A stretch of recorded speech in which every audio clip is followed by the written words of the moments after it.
Bellway Radio and beyond, which can mean one and only thing. That Tez barely made it here. I barely made it. Welcome to Chip Chat. I'm Chip. Who are you, Tez? You just told him, buddy. Are you shook up a little bit? I'm not a little shook up. I mean, it was just more to give the listeners some context. Yeah, please, fill us in. On my way to our beloved Bellway Radio and Beyond Studios. Yep. I was making my way here. I was traveling down Riggs Road.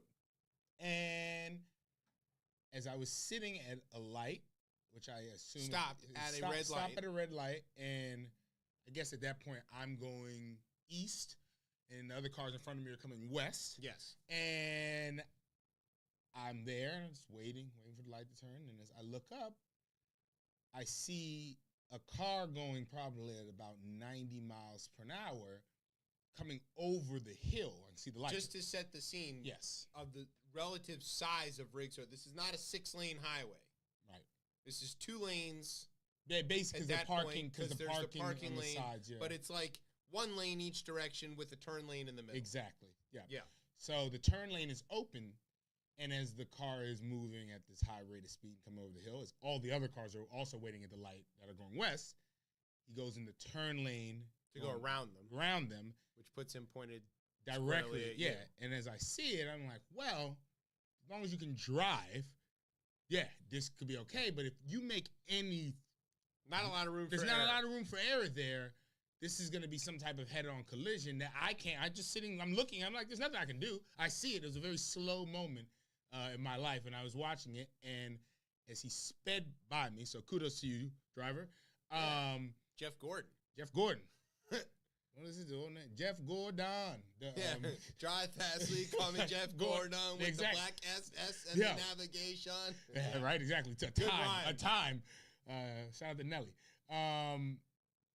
He speeds by me, and then 10 of Prince George's finest. Thank God the police weren't idiots. They stayed on the other side. They knew better. They knew better. They stayed on the other side. But to the person on driving the getaway, that was a good move.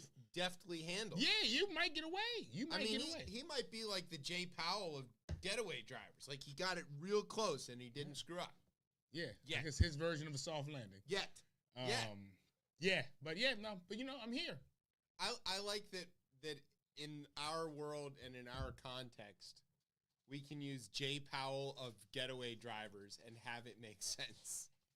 Exactly. I feel like that's a very inside Chip Chat. Yes. Tez flavored joke. Yeah. So, yeah. Speaking of, you just made it. Oh, I guess you're done with Liz. Done with Liz.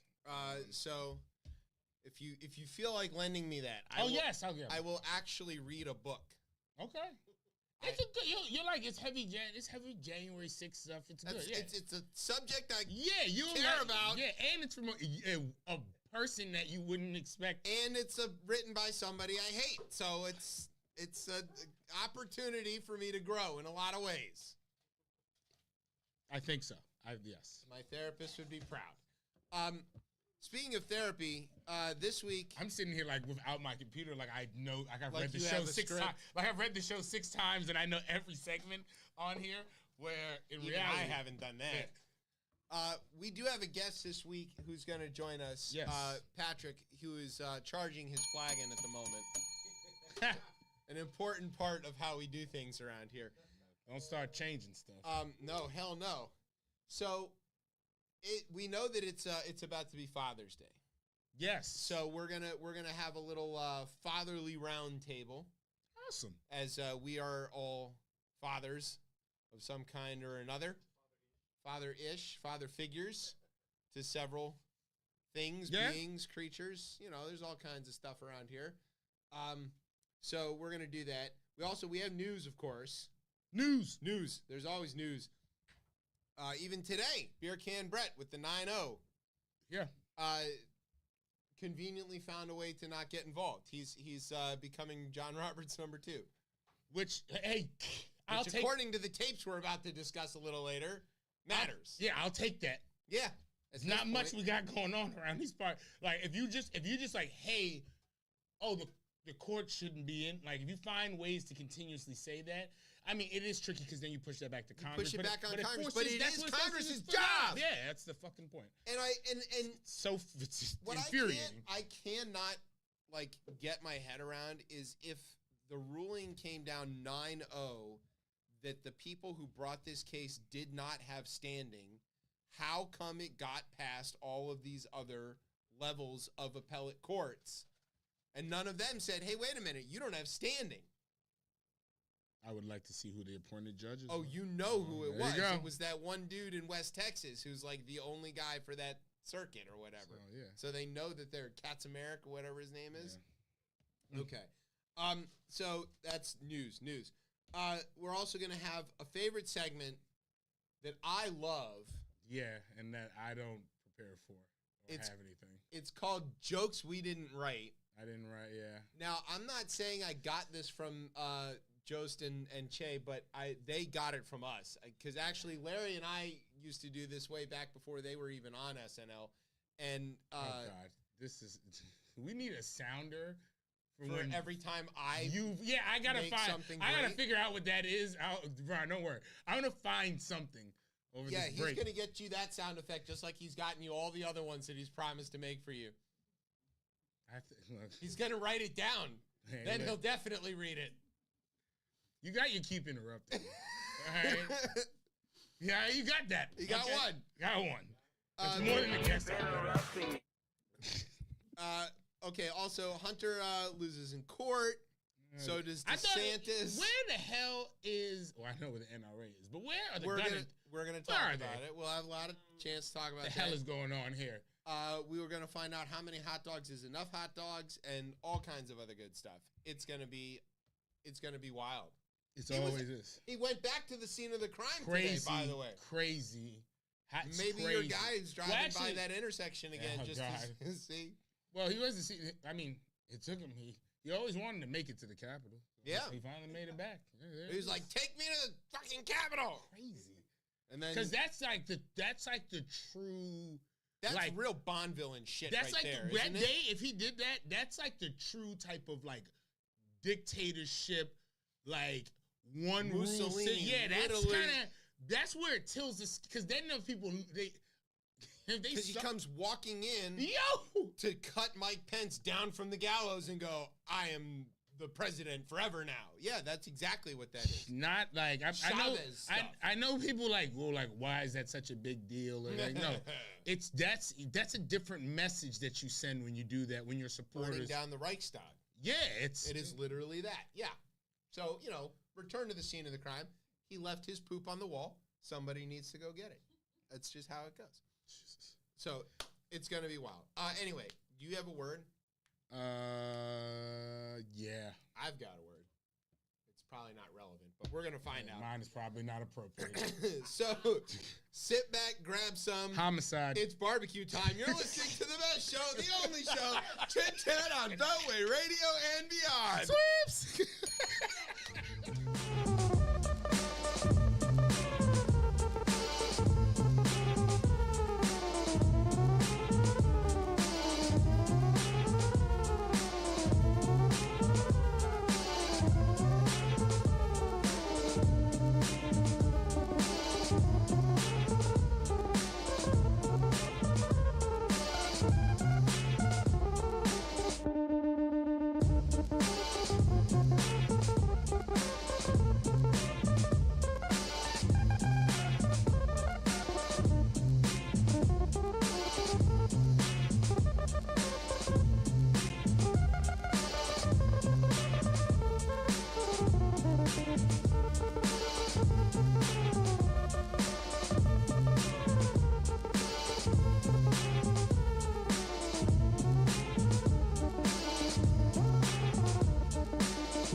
ChipChat here on Beltway Radio and beyond. I'm your host, Chip. With me is Tez. What's popping out? And joining us at the table, Mr. Black Picasso himself, Patrick Washington is here. What's up, family? How you guys doing? You're like Good to see you. Yeah. like a member of the show at this point. I was going to ask Do you. get, like, I've been meaning to ask how many times have I been on so far? I think this might be your fifth. Probably. It has to be because you know when you make sure. Word Beats in Life. We had the comic. A couple of my days off. We had you. Yeah, I think you co-hosted at least twice. At least twice. So I think this might be your 5-timer. You might be the first 5-timer. No, maybe Charlie. Charlie's Charlie's on. Charlie's on. Okay, all right. So I need to kill him then. Well, hopefully not. During Pride Month, no less. We love you, Charlie. That's great. Charlie is great. Charlie is the all-around utility infielder on this show for sure. He does several jobs. Much more than I do. Yeah, he writes for this show. Yeah. So all right. Sometimes. So now we've come to the part of the show called the Rundown. This is where I tell you about some stuff that's going on in the news. If we were real radio guys, it would sound something like this. What the fuck, y'all? From Beltway Radio and beyond in Washington, D.C., I'm J. Scott Smith. And this is the part of the hour where I tell you some stuff that's going on in the news. Thanks, Jay. Shout out to Jay. He got recently assigned to do the hard work of covering the Pride Parade in Lancaster, Pennsylvania.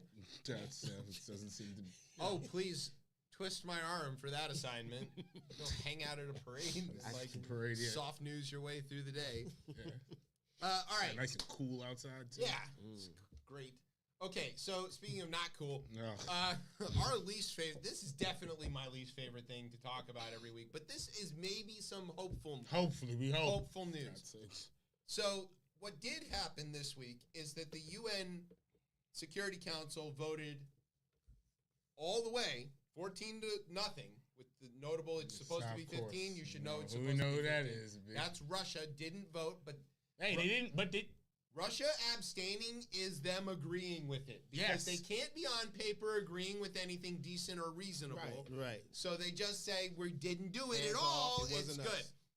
Voted 14-0 in favor of ceasefire in Gaza. It's crazy that they still in the... I mean, I know why, but it's crazy that they're in the United Nations.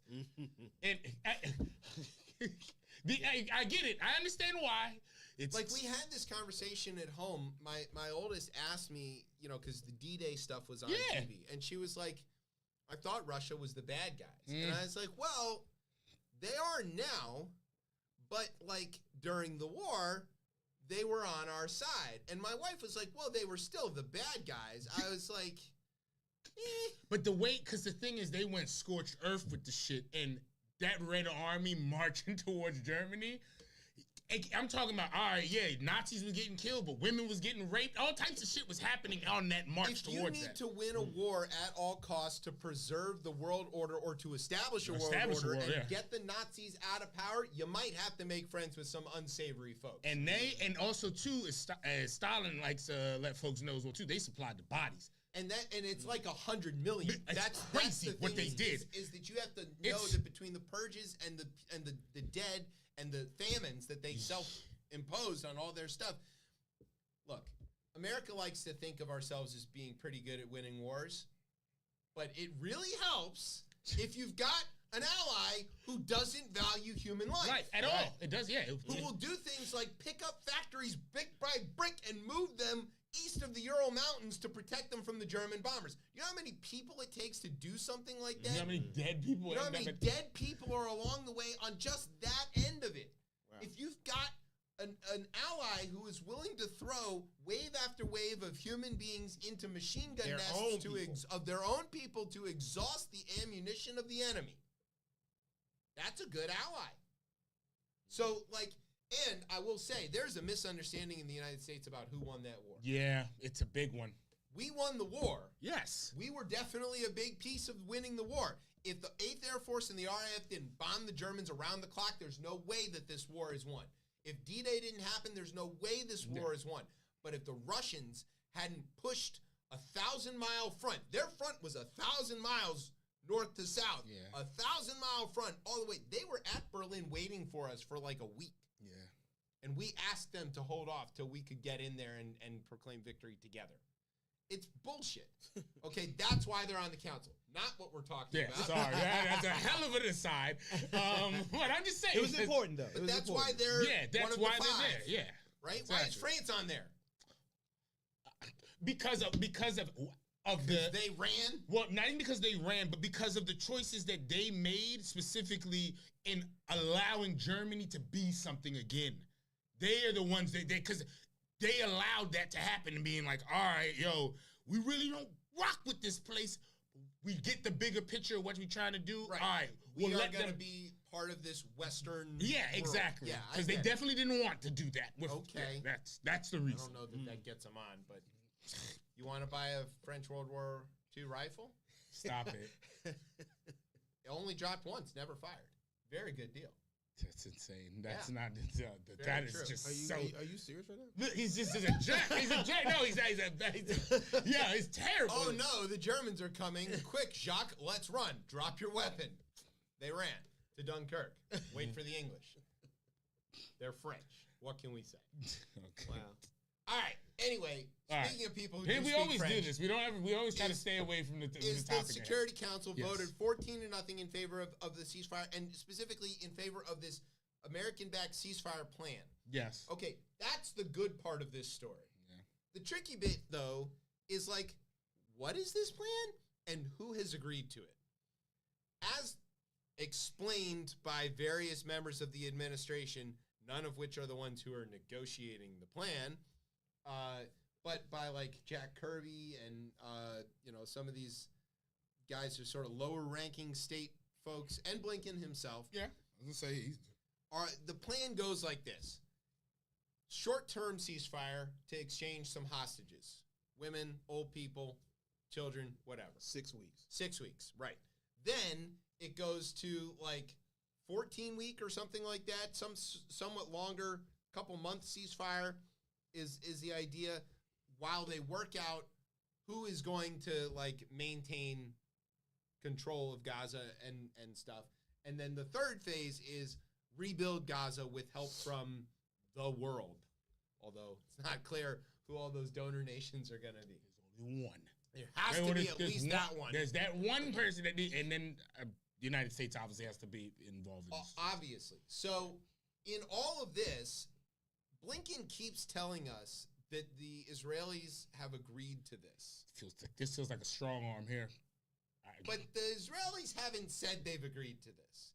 And Netanyahu doesn't really have a government anymore. Right. Because half of it, Benny Gantz was like, I'm out. He's out of the war cabinet, right?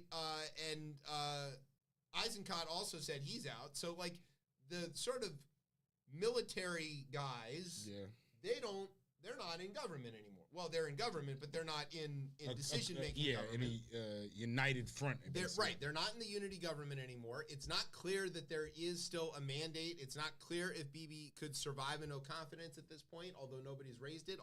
I can see it coming. Mm-hmm. That's why it feels like the Americans have strong-armed this deal, because it almost is like through back channels, they might know what the next 3 or 4 months look like in the Israeli government, and it feels like they're like, hey, this is the deal that's going to happen, because those chips might end up falling that way. I'm not sure that Blinken is in as strong a position as he might think he is. They're talking like it. He's overplaying the hand he's got. Whether he's going to make it through or not, I don't know, but he is overplaying. Also, we're approaching election time, so this is a good look for. If there's it's been told, if there's been no ceasefire, Biden's not winning this election. I don't know about that. Everybody, that's how they feel like. If there's not that needs to happen. I'm confident sources feel that way. That puts us back in that same thing again of like there was the thing on the world I was listening to on the way up here, on Today Explained or something, whatever. What was there between those? Where they were like LGBT support for Biden is falling. I'm like, they're going to vote for Trump. They are going to vote for Trump. They're going to vote for MAGA people who literally are trying to kill them. So I don't know. I know. Don't look for the logic. Don't look for the logic in it. I'm just saying. Don't look for the logic in it at all. It's going to happen. Huh? So yeah, you're right. There's an American election year piece to this, which is, you've got this sort of agitated, I don't even want to call it left flank, but sort of agitated human rights flank of the Democratic coalition that is saying you're not doing enough to help the people of Gaza, and you're not doing enough to stop the Israelis from bombing it into oblivion. And it's not like it's on TV every damn day. But let me just say that also, because I know Biden's chances for winning are diminishing daily, right? In my mind, right? And because a lot of my progressive friends are rabidly saying he's not doing enough. He's not doing enough, and this action here, this ceasefire action, will kind of appease them for a little while. It might. But I would challenge on a couple of things. One is, I would bet if you talk to those people a little more in depth and ask them just exactly how do they think that the President of the United States can affect the war being prosecuted by Benjamin Netanyahu, what mechanism does Joe Biden have to make Benjamin Netanyahu change the direction? I guarantee you they don't give you an answer. Right. They're going to say, cut off the weapons. The Israelis have plenty of weapons. Because they've already got them. He's given them. They've already got it. You're not going back in time and taking away, right? And they can make stuff on their own. Their economy is not suffering from this. They're okay. All right. What other lever does he have to pull that is going to change the direction? Diplomatic isolation? I don't know how much more isolated they can get. Yeah. What can he do? I mean, but then also too, I feel like I'm asking a lot of the citizens of this country, where like. Some of them also think we're in a damn recession as well, too. Like, so it's like a lot of things don't, like, the deep, like, where I look at this and I'm like... The stupidity of the electorate is becoming perilously dangerous. When I look at it and I say, well, how can we not start to be like... I think we had the conversation last week where it was like... And I think it was actually interesting that we don't think it's where people are one-issue voters. And, like, I don't think that one issue of the ceasefire, it shouldn't dictate the election. It shouldn't. But it's almost, there's other things You've got little pockets of people for whom that is the issue, and it makes them stay home. And you got some other pockets of people who it's like reproductive rights, and that makes them stay home, or it's whatever it is. Mm-hmm. We're at the margins. This is so razor thin that any little bit of people staying home can really make a big difference. And we're talking about states with large Arab populations where these things really do matter. And what am I supposed to say to them if they're upset about that? And on the other side, I would be too. I'd be very upset. The wild part is on the other side is they're so rabid in favor of their man. It doesn't matter what he does. They're coming out anyway. That's right. But then we're too principled on our side. That's right. That is our problem. But then where then is our? You don't think they're out there? I still think there's these independents out there. They're there because they did it the last time. There's no soft Trump voters. There are people. There's anybody who's saying, "Well, I'm thinking about voting for Trump." The second that microphone and camera is out of their face, they're going home and typing out all this shit. The black people are doing this thing, and I gotta kill the fucking Mexicans. George Conway is voting for Donald Trump. George Conway's not voting for Donald Trump. I think there are more George Conways out there. I think there are more of these country club Republicans out there. And I think there are. Do they live in Wisconsin? We'll see. Hopefully, we'll hope. We'll see. I don't know. I think though, right? We know one thing: a ceasefire doesn't hurt in the political realm. It also stopped the immense amount of people who are being killed. That's kind of more the that's where if the ceasefire happens. Yeah. Israel, specifically Benjamin Netanyahu, I got to keep reminding everybody, doesn't care very much about what the rest of the world says or does. So if the UN goes, hey, you can't do that, he's going to be like, make me. You and what army? Right. And the UN's going to be like, oh, shit, we forgot to make an army when we created this charter in 1948. They don't have an army. What are they going to do? Get some Nepalese soldiers to come marching in there and tell the IDF to cool it? You're not going to get the Americans to go in there and tell the IDF to cool it. Nobody is telling the IDF to cool it. But they bombing World Central Kitchen, bro. No one's going in to do anything. They bombing. That's what I'm saying. You go after the paella, it's a problem. What the hell? Like, it's not, like, there's no... to your point. You know who might be able to talk some sense into Bibi? What's her name?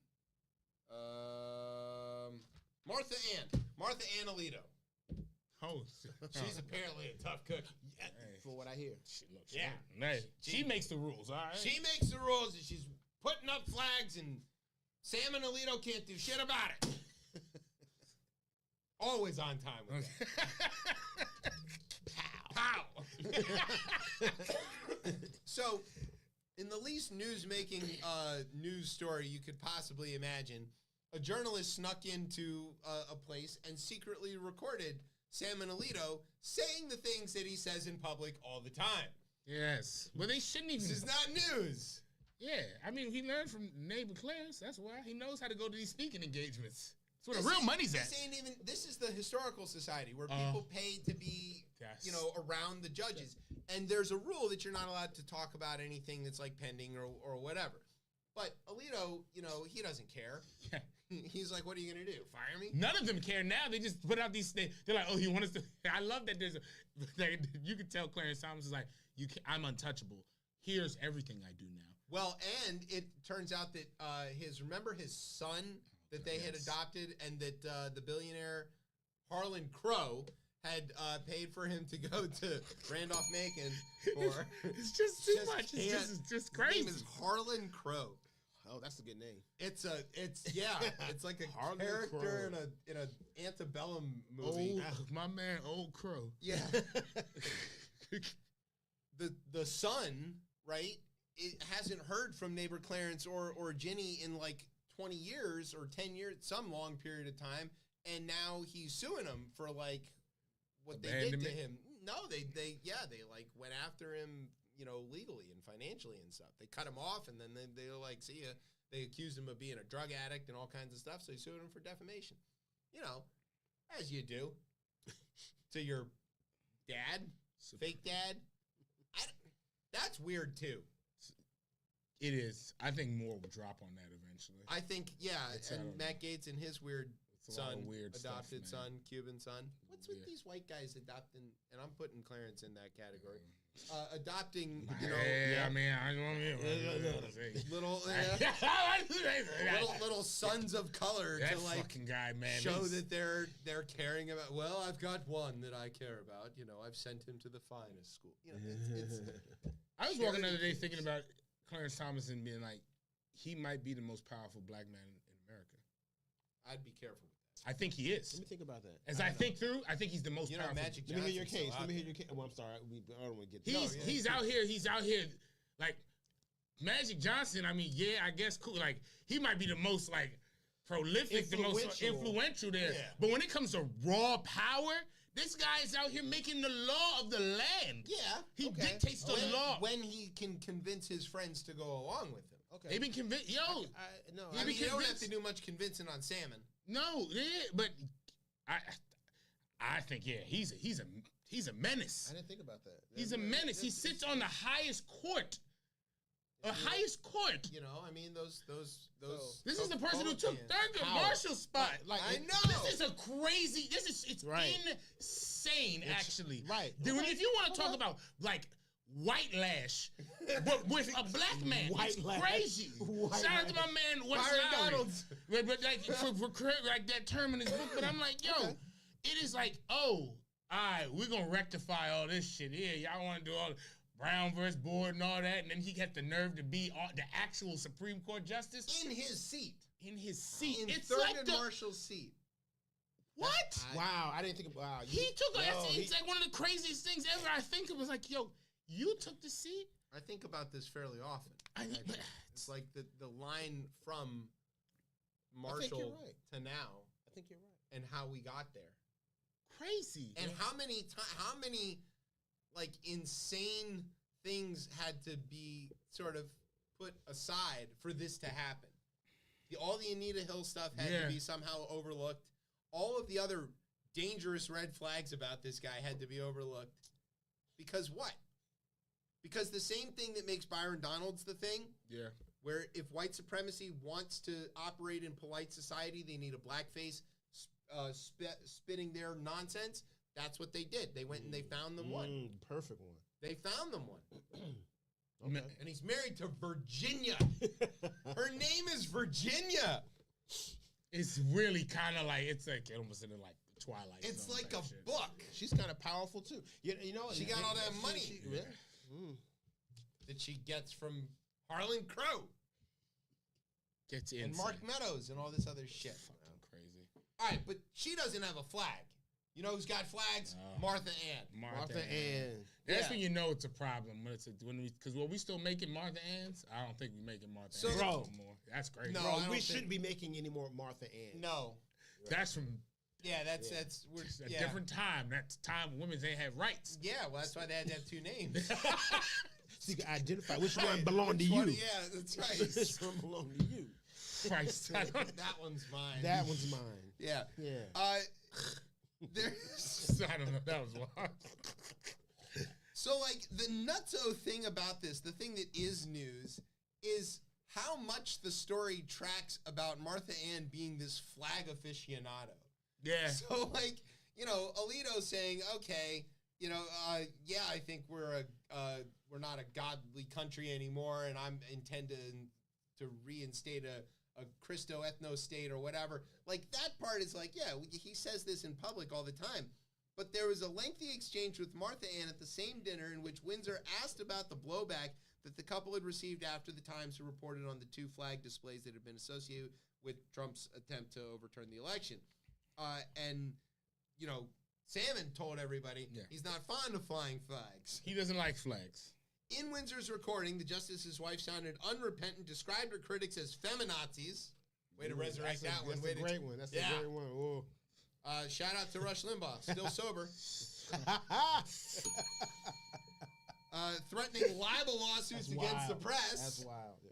There's a 5-year defamation statute of limitations. She said, don't get angry, get even. She's going to sue the New York Times for taking a picture of her house in public. She's going to take her time, though. There's no She's gonna rush. think about it. There's a statute of limitations. She said early on that her husband's efforts to rein in her penchant for flying provocative flags have largely fallen short.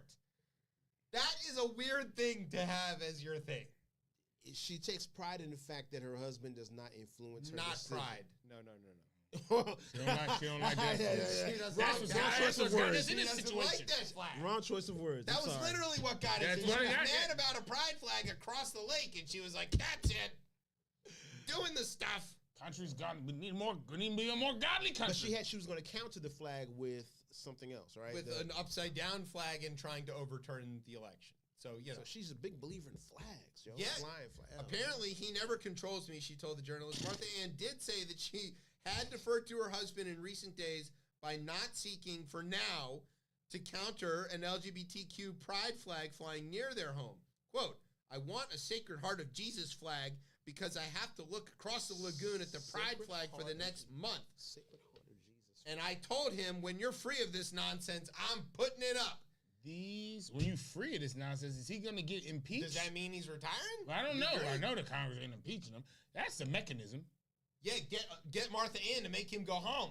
I want to fly my flags. You're retiring now, Salmon. And also elect Joe Biden because we're going to lose. Yo, the Sacred Heart, I'm sorry. What the does it look like? The Sacred Heart of Jesus flag is ugly as shit. I'm just going to say that's that. also a little... It's an actual little heart. not It's not even like a heart shape. It's an actual No, I know. heart. It looks like the bleeding That heart. is That I've terrible. seen. If you've ever been in a Catholic That's church, you'll see this sort of in like full relief 3D Wow. stuff. Yeah, they have all these like icons all over, not icons, but like little symbols that and they're not just pictures. They're not printed. They're sculpted.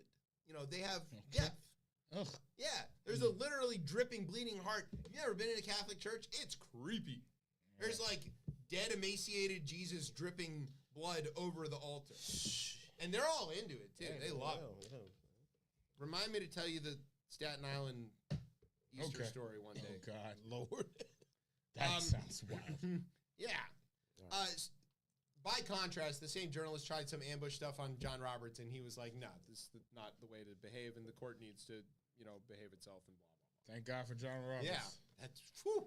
Where's my... To Liz Cheney and John Roberts? Yeah, like... Who are you? John... I'm just trying to just keep what the little bit we have left I mean, between that and Hanging Next on he's by a going to be string, huh? praising Ronnie Reagan. Okay. No, that's where it stops, wait a and that's the minute. only beef I have with Flag Liz's on the book. play. Yeah, with Liz's book, they really Not got no more flags. Yeah, no, whoa. Yeah, no flags. Liz, they love them some Reagan, and I just look and I'm like, it was bad policy between him and Thatcher. It was just bad. Y'all, Yeah, it's bad for the whole planet. it's wild. It was like, it wasn't good. Y'all keep saying this was good. That's a hustle backwards at Yes. a tremendous clip. Yeah, speaking. Speaking of which, the Southern Baptist. Okay, now look, the Southern Baptists had their meeting. They're in the middle of their meeting, Yeah. and they did some things that were expected, like vote to continue to pretend that they don't drink, but also, I'm mad we talking about they meeting like it's the Fed meeting. it is. Except they have little orange cards that they hold up when they vote on things. So they get all of their messengers, that's what they call their delegates, in this room. I think they're in Indiana, maybe? that tracks. Oh, Alabama. Okay, that makes a little even more better. sense. No, wait, that was in reference to the Alabama court. I think they're in... Okay, well, wherever, it doesn't matter. They voted to do two things that are of note. One is that they voted against IVF. They're like, we're not going to make any exceptions for IVF. And they had, like, people come up and give impassioned stories about how, thank God for IVF, and I've these miracle babies. Most evangelicals are the ones using this. Of course they are. Yes. Just like they're lying about their drinking, they're lying about this too. And so they're all like, oh, IVF gave us a family, and thank God, and we're also happy, and it's a miracle of science, and thank sweet baby Jesus for teaching the scientists how to make these embryos and whatever. And they're all like, yeah, fuck that. We're voting against it. Boom. No dice. In response to, like, Alabama voting against it, realizing they made a mistake, and quick backstepping that in, like, a week. That's the fastest anything in Alabama has moved ever. And they build rockets.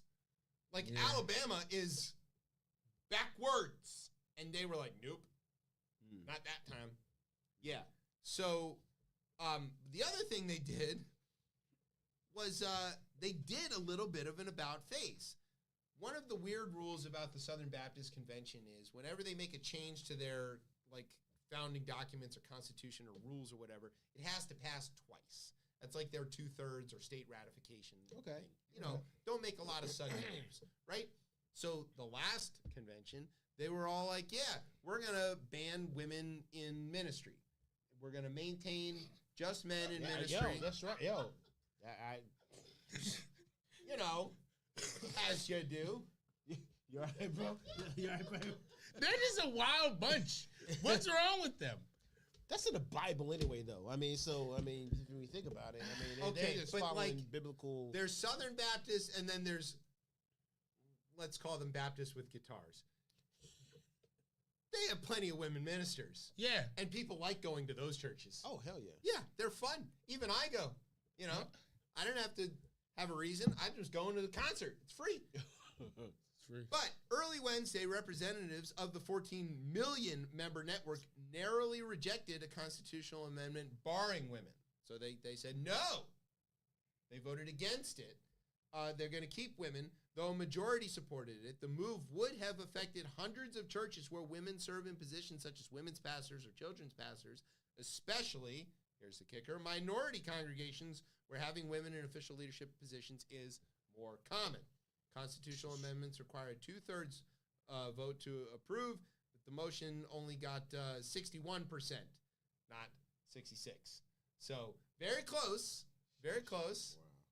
So if you're a woman Baptist pastor, you still have a job. Till next year. Vote again. Yeah. I think it's interesting, though, for the... Weird performance review, that one. The IVF. Because...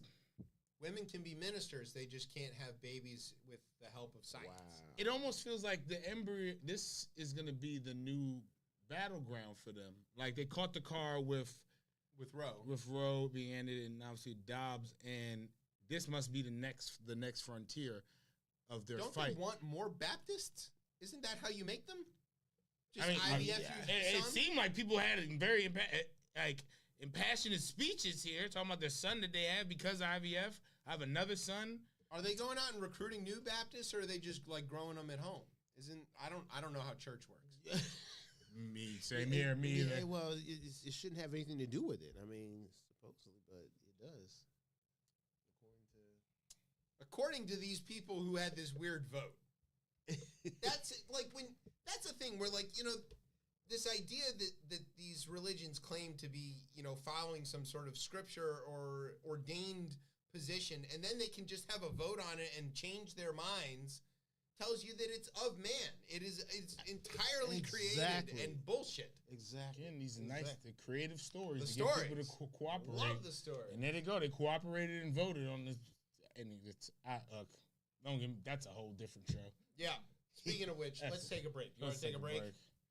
A break on that one. Yeah, exactly. All right, we're going to take a break and find some nice women pastors. Since they can't have IVF, maybe we can help them out some other way. Whoa. What? Easy now. Brian's here. Oh, there you go. All right. You know, he watches a lot of those movies. Oh, my God. All right, we're gonna take a break and hook Brian up with the 61%. You're listening to ChipChat on Public Radio and beyond. Swifts! It's your boy Barry, a.k.a. Big O, and I'm the host and the judge of today's rap battle between Trump the Don and my good friend Biden. Hey Biden, I know it's on that laptop hiding. You can fool your voters, but half the country, they know you're lying. I'll never go to jail, the DA keep on trying. All the billions you're supplying to Ukraine, people dying. You got blood on your hands, well your puppet masters do. They're coming after me, they should be coming after you. But we know the whole swamp is evil and that's the truth. You can go and ask Julian Assange for the proof. You said black people who don't vote for you are not black. You locked up tons in the 80s for some crack. A crisis at your border and of course you turned your back. What happened to forgiving college loans? Come on, Jack. You said you don't support gays a decade ago. Career politicians will say anything for your vote. At press conferences, you're reading what somebody else wrote. You're controlled by BlackRock and Vanguard like Trudeau. Your wife is not a doctor, but she says she is. Why, Joe? Hey, Joe, who wrote the 94 crime bill? Here's to the most famous president. 3 cheers. Your daughter said you showered with her well into her teen years. You said Obama was the first well-groomed black man. You eulogize Robert Byrd, please give up the act, man. Messing with me, you messed up big time. Oh, I can't forget 10% to the big guy. Good luck, Joe. Good luck beating that creepy Joe, sleepy Joe. Can't wait to see what you got. Hey, Trump, my legs and the kids, they would rub the hair, and Corn Pop was a bad dude.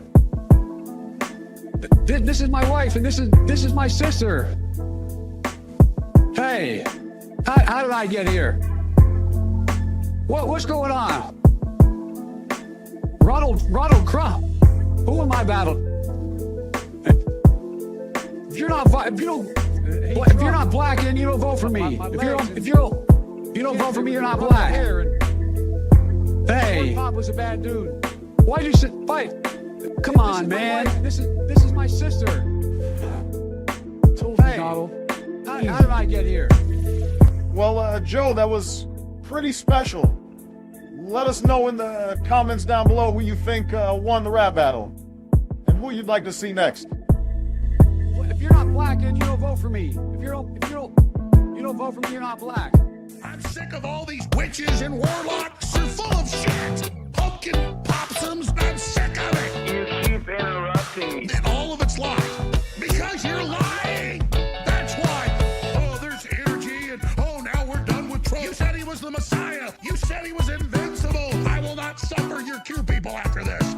I knew what you were day one. I know what you are now. Witches and warlocks are full of shit. Pumpkin possums, I'm sick of it. You keep interrupting me. And all of it's lies. Because you're lying. That's why every goddamn thing out of your people's mouths doesn't come true. You said it was all over. You told us the stuff. You. Oh, God. Witches and warlocks are full of shit. Pumpkin possums, I'm sick of it. You keep interrupting me. And all of it's lies. Because you're lying. That's why witches and warlocks are full of shit. Pumpkin possums, I'm sick of it. You keep interrupting me. And all of it's lies. Because you're lying. That's why. Because every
ChipChat here on What a Radio ride. and Beyond. I'm your host, Chip. With me is Taz. What's Bobby out? And Patrick's here with us.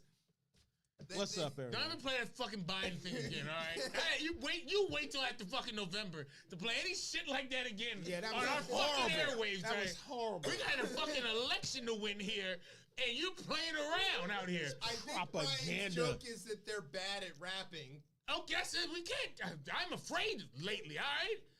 We are getting too close. We can't be confusing the people. Don't send that clip. Yeah, if you ain't see that shit don't live, do that one, if you Brian. ain't see that shit live, then Don't go back and watch us on YouTube. please, not this week. Next week. I will say it was the most truthful though out of everything else because Trump knows more rappers than anybody else. Number one, He knows more of them.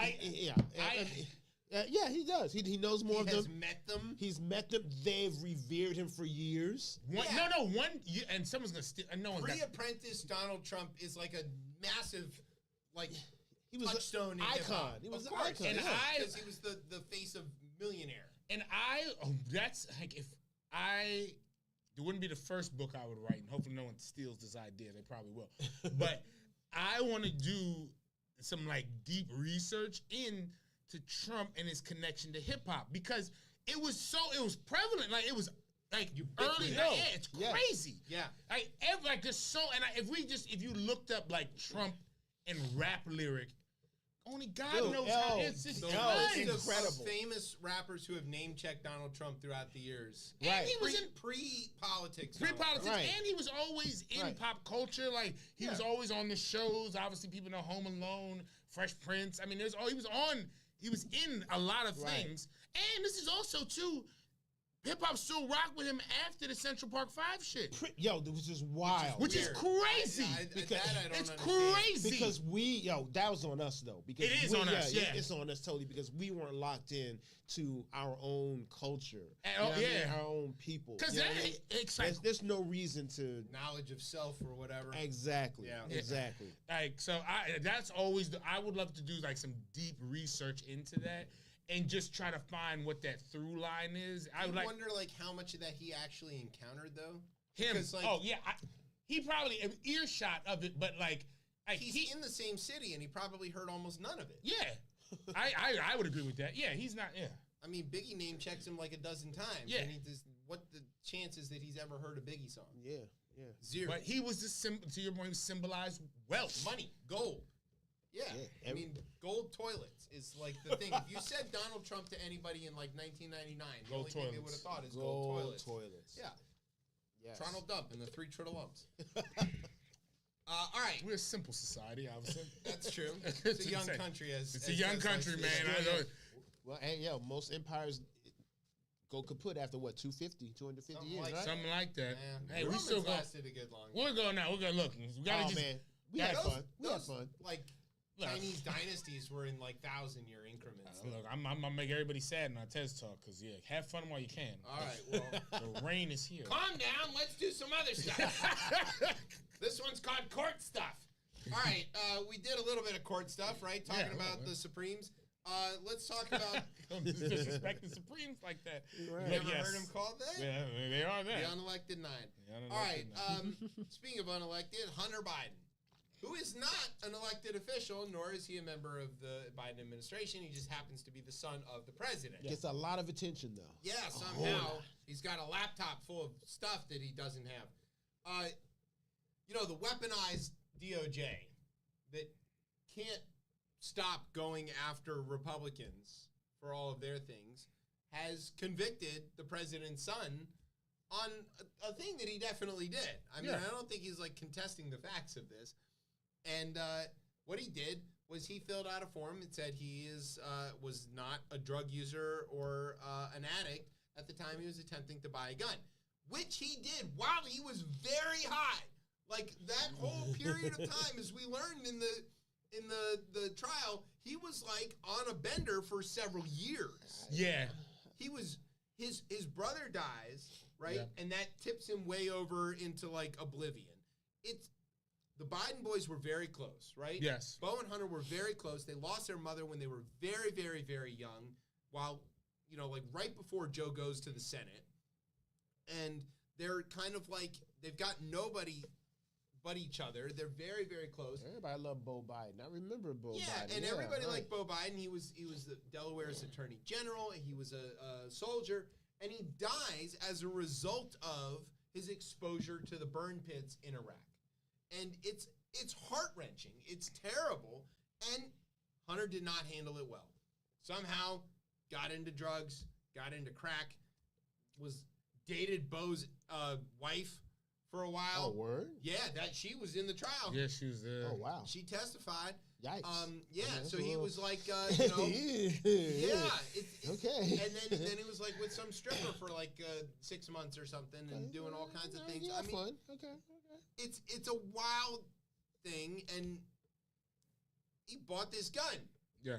And then like the stripper girlfriend threw it away. I think it was her that threw it away. Somebody threw it away. And then like some homeless guy found it, and then the cops got to it, and that was it. He possessed the gun for a total of 11 days. And and when they found it and the cops came back to him and were like, "This is your gun," and he was like, "Nah, I don't want it." Yeah, so like, well, I'm sorry. I mean, that's how you know. Number one, you don't really need a gun, and also you're really high, because if you get a gun and you only have it for 11 days. Either you really needed it for that one day, and God, maybe Kiss could have been a lot worse. It could have, right? You based on everything you said before that. Yeah. So remember what people usually use guns for, and that's suicide in this country. Right. Yeah, that's what it's used for. Yeah, 2/3 of the time. Yeah. Right. 2/3 of gun deaths in this country are suicides. So he has the gun, and the form has this box you have to check. Are you an addict? And then are you using any illegal drugs? This is a stupid question. Nobody. Literally nobody's going to be like, no one. Well, you know what? Yeah, I am. I'm definitely addicted. Definitely high right now. Yeah. They're going to be like, sorry, sir, you can't have the gun. This is just we see this on forums all the time, right? And especially on government forums. This is like to check if you're willing to lie to the government or not. Of course that's what this is. That's how it works. What else are you going to check, right? The real question I have, where is the NRA here? Yeah, well, they're in legal troubles. They can't have time to come out. Where are the other gun nuts here? Because the Second Amendment doesn't say drug addicts can't have guns. Yeah, anybody should be. As I understand the interpretation of the right to bear and keep arms shall not be infringed. As I understand, right? How high you are? What the hell? Like, really weird, right? Because I'm like, how we interpret that law now? Weird. You should be able to have a gun no matter what. Who cares? That seems to be what Scalia wrote. That's what. Yeah, it's what. Nothing should stop you. A little form, stupid form. Why should there even be a form? The form's an impediment. There should be guns and vending machines out front of 7-Elevens. There should be. That's how there's an age requirement in the Constitution. Crazy. Where are they? 27 words. None of them says age. None of them says drugs. None of them says addict. None of them says checkbox. Addict. What is this? Where is the NRA? It seems like they're infringing on Biden's rights. Where is personally? What's her name? Dana Lausch, whatever. Lash, the brown hair lady who does all the they're coming to take your guns. You know her. Yeah, they took Biden's gun. Yeah. What is going on? I'm confused. The federal government took a gun away from a law-abiding Biden. You know where they were also? A law-abiding Biden. A Biden. I love that. A law-abiding. I love the alliteration. Biden. There you go. Yeah, I'm confused. I felt this way, obviously, even stronger though. The boy who was murdered in in Minnesota, was it Minneapolis? Philando Castile. Yeah, Philando Castile was possessing his gun legally with a license. They never came out. Cop that he couldn't have been any more legal. Yeah, and told them that. Yo, yeah. What are we? And the fact that the gun nuts didn't go ride for that, because if you did that, I'd be like, consistent. Right. I would have respected you. Yeah, they would have had intellectual consistency. I'd have like, oh. All right. You may have accidentally discovered something here, Tez. No, right. I don't think that they're really a gun rights organization. I don't think so. I feel like they might be interested in something else. Yeah, maybe. Yeah. I wonder what that might be. I can't quite put my hood on it. All right. So the weird thing here is that the claim is that Biden is the puppet master controlling the DOJ, and they're after Trump and all of the people, and they're suppressing conservative voices on Twitter and blah blah blah. The most conservative place that you find now. And then, Next to Truth Social. well, now you can't even see who people like. Nothing says you're telling on yourself like hiding your likes. Gee, honey, I wonder why you keep liking that page. I don't know. So anyway, the Republicans were like, oh shit, they did the thing where they convicted his son, and like, how can we say that? Because they were telling him this wasn't going to happen. Yeah, and then they were like, well, this is really because of what we did. This is my favorite part. Jim Comer, he's one of the two Jims. Yeah. There's two Jims that are in charge of all the committees in Congress. One of the Jims, chair of the House Oversight and Accountability Committee, who has led an unsuccessful impeachment inquiry into President Biden, but did get a thing about Garland. Yeah. I don't know. Is that in here? Did I put that in there? there? I don't know. Yeah, it is. Oh, yeah, for the contempt. More on that later. Has not produced anything about Joe Biden.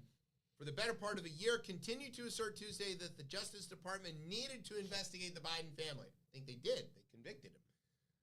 Comer claimed, without evidence, that until that happened, it would be clear that department officials continue to cover up for the big guy, Joe Biden.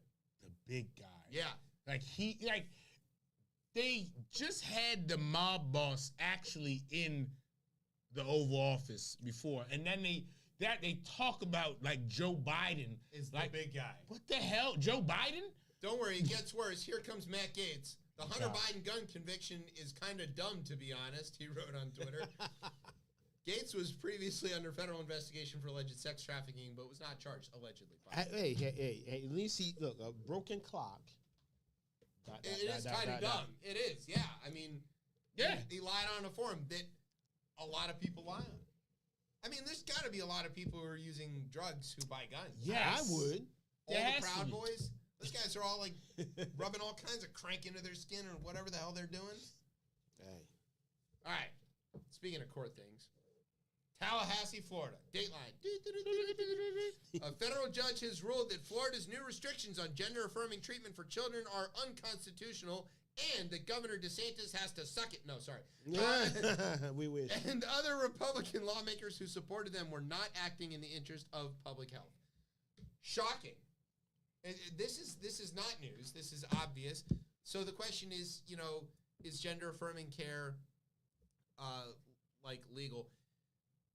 Weirdly, there was a story about the Republican platform being rewritten, and that the current platform as it stands says that parents should get to make the choices about their children's, things going forward. And then it's like, well, okay, the parents are choosing to bring them to the doctor for gender affirming care. Wait, we didn't mean that. And, so they're getting hung on this, but there is no discrimination based on sex. And so if you say that, well, this is a trans man and I want him to pee in the girls' bathroom, are you not discriminating against him based on his sex? You are, yeah. On the sex that he was assigned at birth? It's obvious and blatant. Yeah. I think this sets an important precedent. I think this opens a door for everybody else to get into court and cite this and say, all of this anti-trans bullshit is bullshit. Similar to how I feel about them looking at IVF as like the next frontier, because obviously what happened with Dobbs. I look at it after you get the Supreme Court to approve gay marriage, that then this quote unquote trans issue becomes a bigger thing. Because before that, it could just say it was you never heard, you didn't hear. It was all about the gays this and the gays is doing this, and then it's just like, all right. But then once that was done, they lost that fight. Because I never heard about any of this, probably up until maybe even 2014, maybe. Before that, never heard. And it's also too where it's almost when they added the T to LGBT. Yeah, there you go. But even also too, it's almost sinister as well too, because this population is small. Mm-hmm. I might be 1%. Less than. There's a few million trans folks in this country. It's crazy that this is what people are like. Yo, I don't like the 1% of people, because again, People feel uncomfortable with it. It's a lot that people are able to play on with this. But I'm like, this is a non-issue. It is a non-issue. It should be a non-issue, but because once again, progressives tend to shoot themselves in the foot.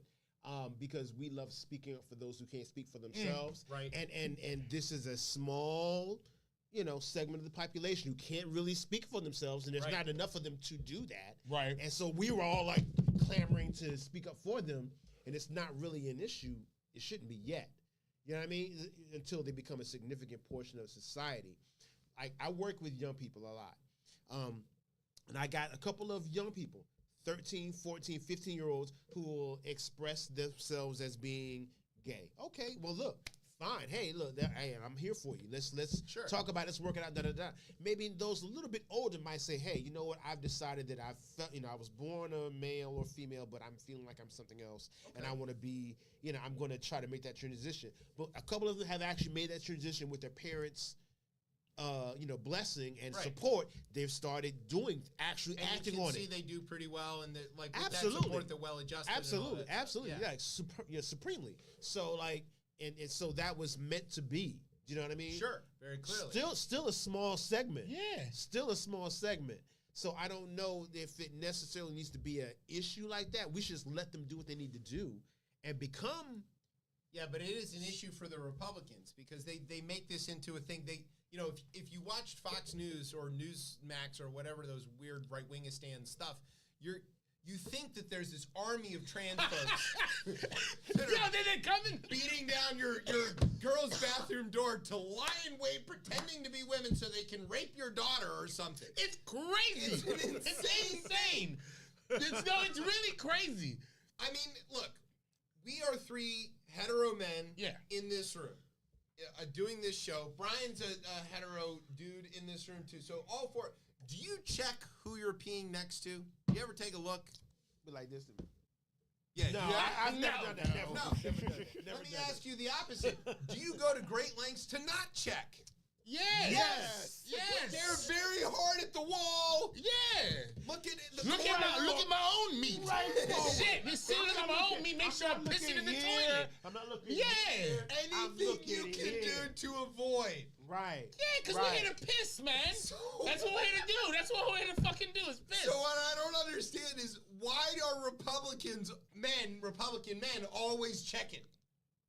Yo. They might be telling on themselves. I've always felt that. I'm like, yo, people have these issues this time. I'm like, yo, why you care so goddamn much? Why do you care? I think here's another one as well, too. I think that I try to stress with people who I talk to around this, and it comes up a lot. Because I think a lot of, specifically in the black community, right, a lot of people feel that whether it's gay rights or trans rights, that's almost eclipsed black people's rights. How come they get rights before we do? I think that's a big point. It's a big thing there, and it's kind of what I would, I guess, implore people to think about is when you talk, let's say specifically around trans folk, a lot of people are thinking Caitlyn Jenner and individuals like that, but I'm thinking about the black kids I see outside of Union Station, whose parents don't accept them, who's sitting out, who are now unhoused. Who don't have a lot of options. We go I hear y'all, cool, but it's a lot of our folks that is kind of the ones who is really suffering from this. And I don't know, it almost feels like we don't see that. We almost look at it as specifically a rich white person problem, where I could see where that becomes really infuriating, right? Yeah. And it's what the hell is going on? But if you see and you look really into our community as well too, there's a lot of people out here suffering, and again, it's not necessary, right? This goes back to healthcare as well too. And again, this isn't happening in a vacuum. People are doing this with the consultant of their doctors and their parents and them, and it's not it's not a whim. Yeah, it's not waking up tomorrow and being like, you know what?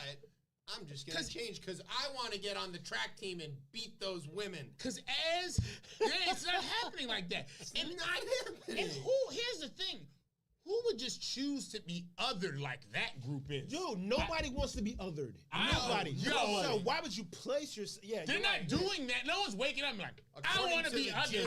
I can't wait to be discriminated against. Yo, kicked out my house. Wake up and change who I am just so I can be miserable. Right. It yeah, just fuck doesn't with make me. any Just fucking fuck with me sense. just for nothing. I don't know. It's like Shit's waking up crazy. putting a kick me sign on you. Yeah.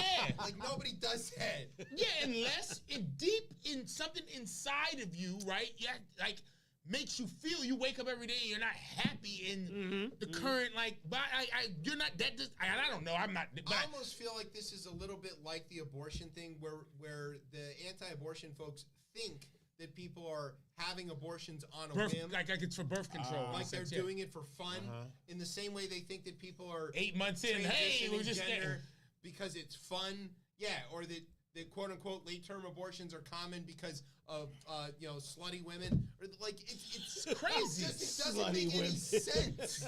It's not real and it's not happening that way. And I don't know why they can't. Yeah, anyways. All Right. right. Sorry, we There's got me being away from it. It's There's all me right. being a flaming liberal again. That's right. Get back on blue sky. Yeah, blue sky. At least that worked this week. Twitter glitched so hard it crashed my phone. Oh shit. All right. So let's get on to this is the question. Is this how we become Pakistan? And now I'm using Pakistan as shorthand for like failed country that is kind of a democracy. Kind of. It's been at times, Ish. sort of. Tell you Okay. how, as long as you don't let this guy get back in, we'll be a regular democracy. Have Regular prayers. old basic. I just want to go back to basic Can we racism. fight about tax Basic- policy? I don't even remember what that was like. Let's This just is have like some new Reagan- type of Reagan fascism level type. of Yeah. Republican. Cause like I need that. Cause again, if you want to do votes and you're okay, like I feel like I can get more votes than you and I can beat you. I believe that Compete on the idea. on the ideas. But these other people, they don't think about no votes. They're talking about firing all the people like civil servants. Sacking entire departments. It's Yeah. about to be. They're about to tank our economy. You imagine how bad it is if you can't get like the form that you need to get through to get approval to do X, Y, and Z. You want a drilling permit. Hey, you oil guys, you want a drilling permit? Watch what happens when Trump guts the DOE. When there's no Department of Energy to approve those leases. When there's no Department of Interior to approve those leases. When there's no Department of Commerce to negotiate your trade or United States Trade Commission to manage to make sure that your oil prices are consistent across it. Watch what happens. Federal Reserve when the Give interest me $1 rates are billion made. in my super PAC and I'm going to do it. And they don't care. No. Those people don't care. Let's stop engaging with them and put them on the barge. So anyway, No. yes. Here's how we become Pakistan. The Republican-controlled House voted Wednesday to hold Attorney General Merrick Garland, should be Supreme Court Justice Merrick Garland, in contempt of Congress, a politically charged broadside against the Biden administration that comes a day after Garland's Justice Department won a conviction against Hunter Biden. Okay, so this all stems from the special counsel investigation into Joe Biden's handling of classified documents. As you may remember, there were some classified documents found at his house. They were not really being shown off to people at cocktail parties the way they were at Mar-a-Lago. They weren't in a bathroom where everybody could get to them. They weren't unlocked. They were locked in a garage, but whatever. And so, as a regular president would do, gives complete, independence to the Justice Department. The Attorney General appoints a special counsel, a Republican, by the way, named Robert Hur, who goes through and does an investigation into Joe Biden. He comes back and decides not to press any charges because he basically figures, I can't win in court. That is what a prosecutor's job is to do. If he thinks he's got a case, he's going to go for it. If he doesn't think he's got a case, he will not. Isn't this the same one who's charged him with being the reason he couldn't win in court is because he's He said he was a kindly old man, essentially, yeah. with a failing memory. The Republicans are sure that there's something on the tapes of those interviews that is going to incriminate Joe Biden. And even though Robert Hur told them in open testimony, no, there isn't. And didn't he give the transcripts? Here are Plus the their transcripts of transcripts them. anyway. So there are transcripts. But they don't trust the transcripts. The They don't transcripts are there. So you could go and read this and be like, is there anything he said? That There it looks is. They kinda don't like to damning? read.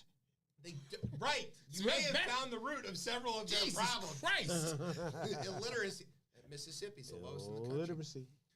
So they're like, there's tapes. We want the tapes. And the Department of Justice is like, we're not going to give you the tapes because we gave you the transcript. Give me the audiobook. And we, right. Let's get James back on from Elephant Audiobooks up there in Boston. He can record that transcript, make it sound like Joe Biden. We've got a guy who can do the voice. I'll do it in Australian. We got a deal.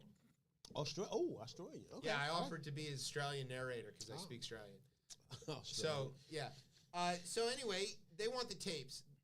DOJ doesn't want to give them the tapes. They cited executive privilege, which is pretty common. There's nothing like sneaky or weird about this. They said it's a bad precedent to do that. Yes. I agree. Because the DOJ knows, Garland knows, that the Republicans are not interested in the content of the tapes except for the point that they can cut them up and make them into weird AI rap videos featuring fake Barack Obama. No! How many times did Trump claim executive privilege?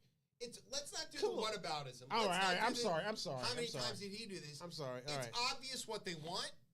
There's no reason to give them this. There's no legal reason to give them this. All right. And so Garland's like, no, we're not giving you this. Yeah. There was one Republican who voted against this. Oh. Okay. One. Yeah, one. Because there's always one. Because there's not always one. Dave Joyce of Ohio was the only Republican to vote against the measure. Quote, as a former prosecutor, I cannot in good conscience support a resolution that would further politicize our judicial system to score political points. What? The American people expect Congress to work for them, solve policy problems, prioritize good government. Enough is enough. He's getting primaried. He is so gone. Like I told you, there's only one. There is always one, and there's only one. Jeez. And he'll be gone in... Yo, I saw his whole career. I'm like, what the hell? He's angling to be the next Joe Walsh. That's what he's doing. Look, come on our show, Dave Joyce. We'll be ready for it. Good for you. We rehabilitated Joe Walsh's career. And don't say that we didn't either, because you don't want me to get a big head about that. But the guy's all over CNN and MSNBC. But when he was at the bottom, who was there to pick him up? This show. And we brought him back into the mainstream, and now he's on to doing great things, helping try to bring this country back together. Godspeed, Joe Walsh. Tough job. But we support you. Go blue. That's right. I can't believe Except he's from Illinois. And I'm surprised you wanted to bring on somebody from Ohio. He's doing something good for the country. I'll excuse it. All right. I was very surprised. Oh, we have something against Ohio? Is that I did not know. Do we have something against Ohio? He hates Ohio. Oh, he hates Ohio. Keep interrupting. All right. Yeah, exactly. There you go.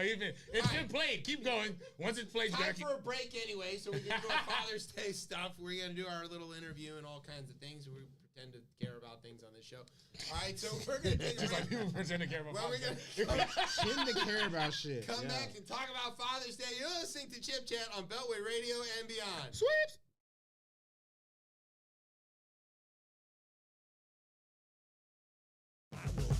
Your leftist ass like corn on the cob. I'm ready. I will eat your ass.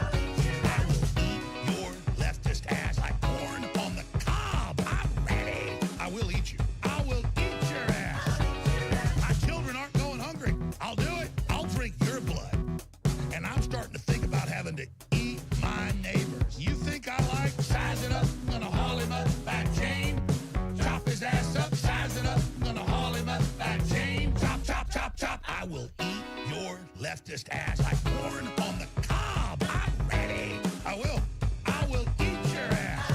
I will eat your leftist ass like corn on the cob. I'm ready. I will eat you. I will eat your ass.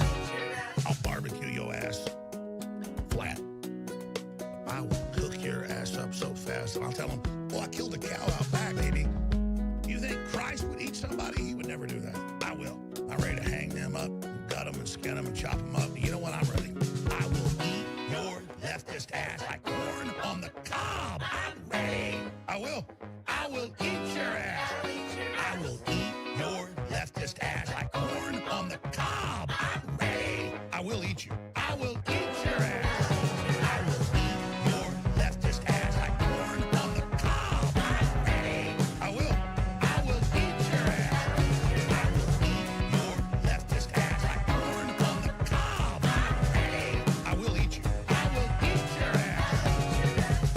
That's why I want the globalists to know. And we're not getting what humans always thought was key, the bone broth. The bone broth. The bone broth. The bone broth. The bone broth. The bone broth. Well, now it's the next level of that. It's caveman. But hey, I need a glass of caveman. Caveman. Man. It's better than Ovaltine. Better than Ovaltine. It's just unbelievable. It's unbelievable. Caveman is just over the top. What in the world? But now with the milk, I was like, whoa, this has milk in it. Whoa. It tastes like good. Damn, this tastes so good. Tastes like the best milkshake ever. It tastes like Ovaltine. It tastes like Ovaltine. It tastes like Ovaltine. Like good. It tastes like Ovaltine. It tastes like Ovaltine. It tastes like Ovaltine. Like good. Whoa. This is I can say without a doubt, at least in my experience, that this is literally. This is a super home run. America first. America first. Get that through your head, dude. America first. America first. You heard that before? What? America first. America first. What the hell, man? Dude. America first. America first. To all of you, let me explain one damn thing. America, America, America. Dude, you understand? America, America, America. My point is America's first. America, America, America. What the hell, man? Globalists, no. Goblins, no. This is it. Everybody get ready. America first. America first. Get that through your head, dude. America first. America first. You heard that before? What? America first. America first. Get that through your head. America first. America first.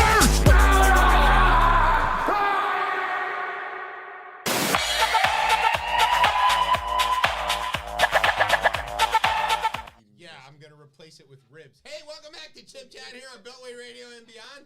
I'm your host, Chip. With me is Tez. What's popping out? Is that leftist ass ribs? Yeah, no. Baby back in this case. I've got a method. I'm going to give it a try. I hadn't done, it's like a double foil wrap thing. We're going to give it a go. All right. What's the worst that can happen? I'll end up with ribs. Yeah. I mean, it's like nobody loses a barbecue battle. No, everyone wins. Everybody gets barbecue. Everybody wins. Yeah. So let's talk about Father's Day. So tonight we have 3 fathers sitting here with kids of varying ages. Since this weekend is Father's Day, Sunday, in fact, we thought it'd be interesting to reflect on the holiday, what it means to us. So just so everyone knows that in Catholic countries in Europe, it's celebrated on 19 March is St. Joseph's Day, which I guess is in honor of Joseph, Jesus' father? I guess. Is that how that goes? I don't know. When do you guys go to church ever? I don't know. Yeah, Not me. I used to. Okay, isn't it Jesus, Mary, and Joseph? So that's the Joseph, right? Yes. Yeah. Okay, I got something. Yeah. He was the one that got surprised. Like, oh, Yeah, what? he You're was like, what? what do you mean? What? You're pregnant. I just learned about Divine what now? I just learned about Next Paul. time on paternity court. Paul. Yeah. I just learned about that. Maury Povich in Jerusalem would have been making a killing. Yo, You know? insane. According to the test, tablet. Joseph of Arimathea, you are not the father. What? Yeah. All right. I will raise this kid. Yeah. Just like he's my own. Mary running off to the couch in the back of the temple. I can't believe it. I swear it was his. I know. I'm going to hell for that one. It's just a story. There's no hell. You'll be fine. If I don't believe it, right, I can't go. Y'all killing it. Y'all killing it I tonight. hope don't kill too soon. I can figure out where I'm going to go. Calm down. All right, so America first. In the Catholic countries in Europe, it's in March, and it's tied to the Catholic stuff. I cannot. It became a thing in the United States around 1909, 1910. It's a public holiday in Lithuania. Oh shit, they doing it better. In some parts of Spain, apparently, it's regarded as such in Italy until 1977 when they decided not a holiday anymore. Sorry, Italy's not a real country. And it's a national holiday in Estonia, Samoa, equivalently in South Korea, where it's celebrated as Parents' Day, so they combined. That's good. Yeah, Sikhs Asians do that, yeah. Have it on 29 December, so, that's pretty good. In the U.S., like I said, it's roughly 130 years old, give or take, or 120 years old. Okay. So it's been around for a little while, a little longer than Mother's Day, Of right? course. Obviously. Of course it was. Well, it's like since the 1500s Exactly, in yeah. Catholic Yeah. and Coptic, I should say, they also have St. Joseph's Day. So It's been around for a while. Yeah. Okay. So let's talk about it. So, how do you, we'll ask everybody here, how do you celebrate your father, grandfather, other father figures on Father's Day? Because I would point out that, Father's Day, not everybody is in exactly the same situation, Right. so we all have to do, My daddy dead. different things. My daddy dead. Or Grandfather some people dead. don't know their parents. That's true as well, you yeah, know, that's and right. so whatever, this shouldn't be an isolating thing. So we'll go around. So Pat, how do you celebrate Father's Day with not as the father, but celebrate it? Those before me, Yes. right? Yeah, I mean, for me, it's usually about it's just my dad. You know what I mean? At this point, so I make the obligatory phone call, Of course. right? My father had a stroke like 2 years ago. Okay. You know what I mean? So it means a lot more. You know what I mean? Sure. So, so I'm there. I'm talking to him on the phone. And he's not local. He's No, not he's in nearby? Florida. Yeah, my pops is in Florida. Yeah, okay. Yeah, so I make the phone call. You know what I mean? We talk shit. He's still got a great sense of humor. What happened to you? Oh yeah, bro. Women. That's what happened to me. Okay. All right, so that's another. It's a that's different holiday. That's a different holiday. All right, so but What happened to you? what happened to you? Women. Brian, Yo. don't cut that one. Don't clip that together. It's Father's Day. That's all right. It's my time. It's my time. Claiming my Just time. joking. It's my Well, time. International Men's Sorry, Day. ladies. Go ahead. Right. So, yeah, but beside that, for those that came before me, I got some keepsakes of my father. My grandfather. So Okay. I got my grandfather's fedora. There you You go. know what I'm saying? I That's got dope. that. You know what I mean? So I rock it every now and then. Right. I got a cane, which as I get older, I've been using that shit a lot more. As a cane, not just as a fashion piece. Right. Yes, we all it's have not, that just, feeling it's not for the these drip days. just anymore. You know Right. what I'm saying? Foot hurt every day. Right. So that's me. You know what I mean? Yeah. So that's stuff like that. But basically, I just made that connection and call. What about you, Tez? How do Well, you do as I had mentioned, my daddy did, so we don't have that type of Father's Day anymore. Also, too, my father was a lunatic with these type of holidays. Okay. And he just did not. He thought whether it's birthdays, Father's Day. He hated them? He just found it to be, which we're gonna talk about later, about the kind of like commercialization of it, and like specifically around birthdays. He'd be like, one day out the motherfucking year, somebody think about you. Man, don't think about you any other fucking time of the year. This and they is think, explaining a lot about how you are. yeah, also, too, my father had me when he was 62. So, yeah, yes, damn. exactly. Yeah. So Wait, it's he gonna, had you at 62? yeah, I know. So, Tez yeah. was born 62 Your years daddy old. was a player or something. Yeah, Or yeah, something. yes. God, I'm just saying. He's an old Cuban man. He is an old age. He's an old I would have to have a kid 10 years, like 13 years from now. From now, Yeah. in order to be Yeah. your daddy. Yeah, That's exactly. crazy. That Yeah. is, and you imagine chasing kids I'm around impressed. nowadays? Yo, I'm Yeah. impressed by it. He was still cutting the grass at like 80. It was crazy. you He's know, crazy. somebody's gotta do it. Somebody had to do it. He didn't like the way I did it. Jesus obviously. Christ. Oh man, never did it right. Never did it correctly for him, so he would do it his fucking time. Anyways, but he was always like, but we would still try to do stuff for him. I think he enjoyed it, but I think now as well too, whether it's like father figures or people who have been important in my life, especially with him passing, like just again recognizing them, and specifically the ones who like I look at who have been like actual fathers before me, and watching like them do a really excellent job at like supporting their families and supporting their kids, whatever the situations might be, right? Just saying, yo, I'm thinking about you. So in my case, I get my dad cards. Yeah. I try not to get him stuff too much. He has too much stuff. His house is full of stuff. Okay, so my you got mom that. makes sure that his house is full of stuff. So yeah. Got all of my stuff. Got all of his parents' stuff. Got all of my mom's parents' stuff. There's a lot of stuff. So no I stuff. don't give him stuff. But for me, like, I look at my dad. I had both grandfathers growing up. And I see these guys as like, they're examples. They're not always examples of like things I want to do. Right. Sometimes they're examples of things I don't want to do, but that's still something that you can learn from. Huge. And, but by and large, the way I try to celebrate it is to make enough of a thing about it, but not make too big a deal. Because my dad kind of, he likes a little recognition, but not a lot. He's not like me where, out there begging for accolades and compliments all the time. He's like, I'm supposed to do this shit. Yeah, and it's kind of who he is wired to be. Right. Like, when I was younger, I used to ask my dad, like, what do you want to be when you grow up? And he would say, I want to be retired because I want to read the paper on the day that it comes. And he's like, everything he did, he took the job that he did and moved to Washington because he wanted to, like, have kids and coach baseball. And that's what he grew up to do, was have kids and coach baseball. Right. So I feel like he did it. He got it right. That's rest. For some people, that's the definition of what rest is. You know what I mean?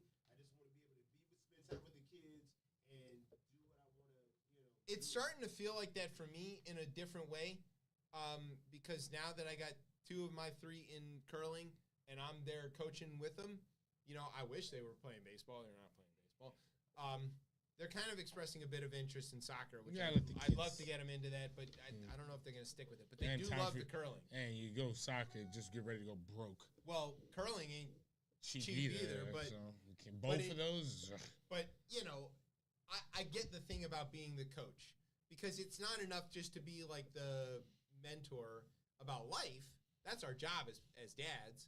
But to coach in a sport where it's a competitive thing, that feels different. And it feels good, I gotta say. Yeah.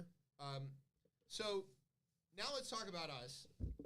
We're all dads. How have you celebrated, or how has your family celebrated you for Father's Day over the years? I got a really dope chair.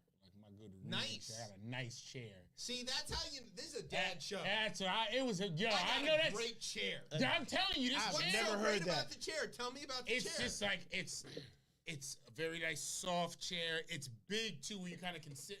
It's great for napping, but then you also can be productive in it if you need to be.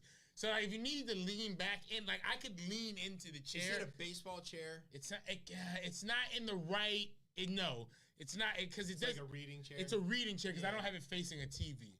But so I it's I like can a reading definitely nook. feel that, because when I was in high school, the thing I wanted more than anything in the world was this Michigan beanbag chair, and I got it, and it is the chair. Chair. Until I got my grandfather's recliner. They different chair. That is the chair.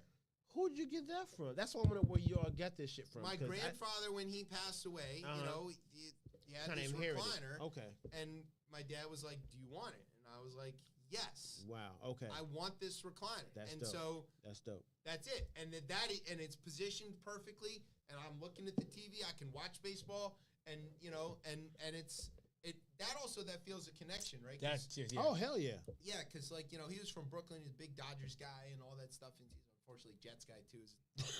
But but I can feel that, and I can sit in the chair and I can watch the game, and I can feel like there's some DNA involved in that as well, because because his DNA had him positioned a certain way where it was comfortable for him. That's right. And you had that he same wore DNA. a groove into the chair in that way. So if I'm going to be comfortable in the chair, I got to sit the same way. That's right. Way, so and it works. It does. You feel it. It does. I like that. So how does your family celebrate you for Father's Day?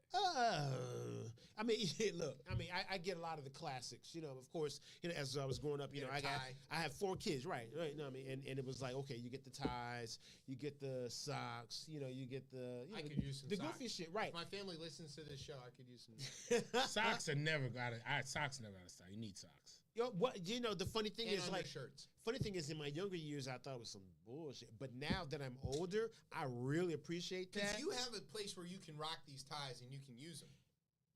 That's number 1. Number 2, because they've learned me now and they're a bit older. So my kids are like in, like late teens, in early 20s now. So they're buying you stuff that fits you. That fits me. You know what I mean? They got I got style. They understand my style. So they get me ascots. Nice. I don't get ties. I get ascot. Woo. That's my vibe now. I retired like 2 years ago. So I can. It's time for me to start rocking. Yeah, some like classy. I got the cane. I got the cane. They give me an ascot. You know what I'm saying? There we go. I think poetry gets better when you have an ascot too. Exactly. It's got to look right, brother. Let me. Just out there with your little notebook. I'm about to blow up. You know what I mean? Wait. Next time you see me, I'm gonna be like, yeah. You're going to be in rarefied air. You have to pay to get me on here next time. Yeah, that's right. We'll have to pay you on the show. Yeah, look. So my kids are very young, Sorry, so this is the last time we'll see you. Right. It's nice knowing you all these years. I got his money. Forgetting me. Yeah, look. Jesus, 10 years of friendship. Don't care about that. Right. Maybe on Father's Day I get some money. I got some. My aunt sends me $50 or something. Yeah, right. I'll put There it you in go. I know it's more expensive than that, but that's all we got. So I think that I get a lot of the little kid. My kids are little still, so I get a lot of the little kid things. Cards I get the cards, them. the handmade cards, and the little crafts and stuff that they make. But I treasure that because I know there's going to be a time when they don't get shit made. I don't get nothing, or I get something that they bought or the last minute or whatever, and so this feels good right now while I can get Hold it. I know I'm not going to have it for long. So that really brings up the question, how would you have liked to have been celebrated? Is there anything that you wish that somebody had done for you on a Father's Day that you haven't ever really gotten before? Deep in thought. That's Not good for radio. Wise men are deep in thought. Peace and quiet. No, I'm yes. Peace and quiet. No, I don't. There's not. I feel like I'm celebrated enough throughout the year. That's kind of how I feel. I don't think I'm not really looking for a lot. I feel like this day I don't need this day. Yeah. I get enough. Yeah, I'm good personally. If there's a way to be celebrated, I don't know. Remember when Bandit was like, right, every time I come in the room, you're all supposed to clap and say, Daddy's here! Yeah, that's kind of how I feel. It's...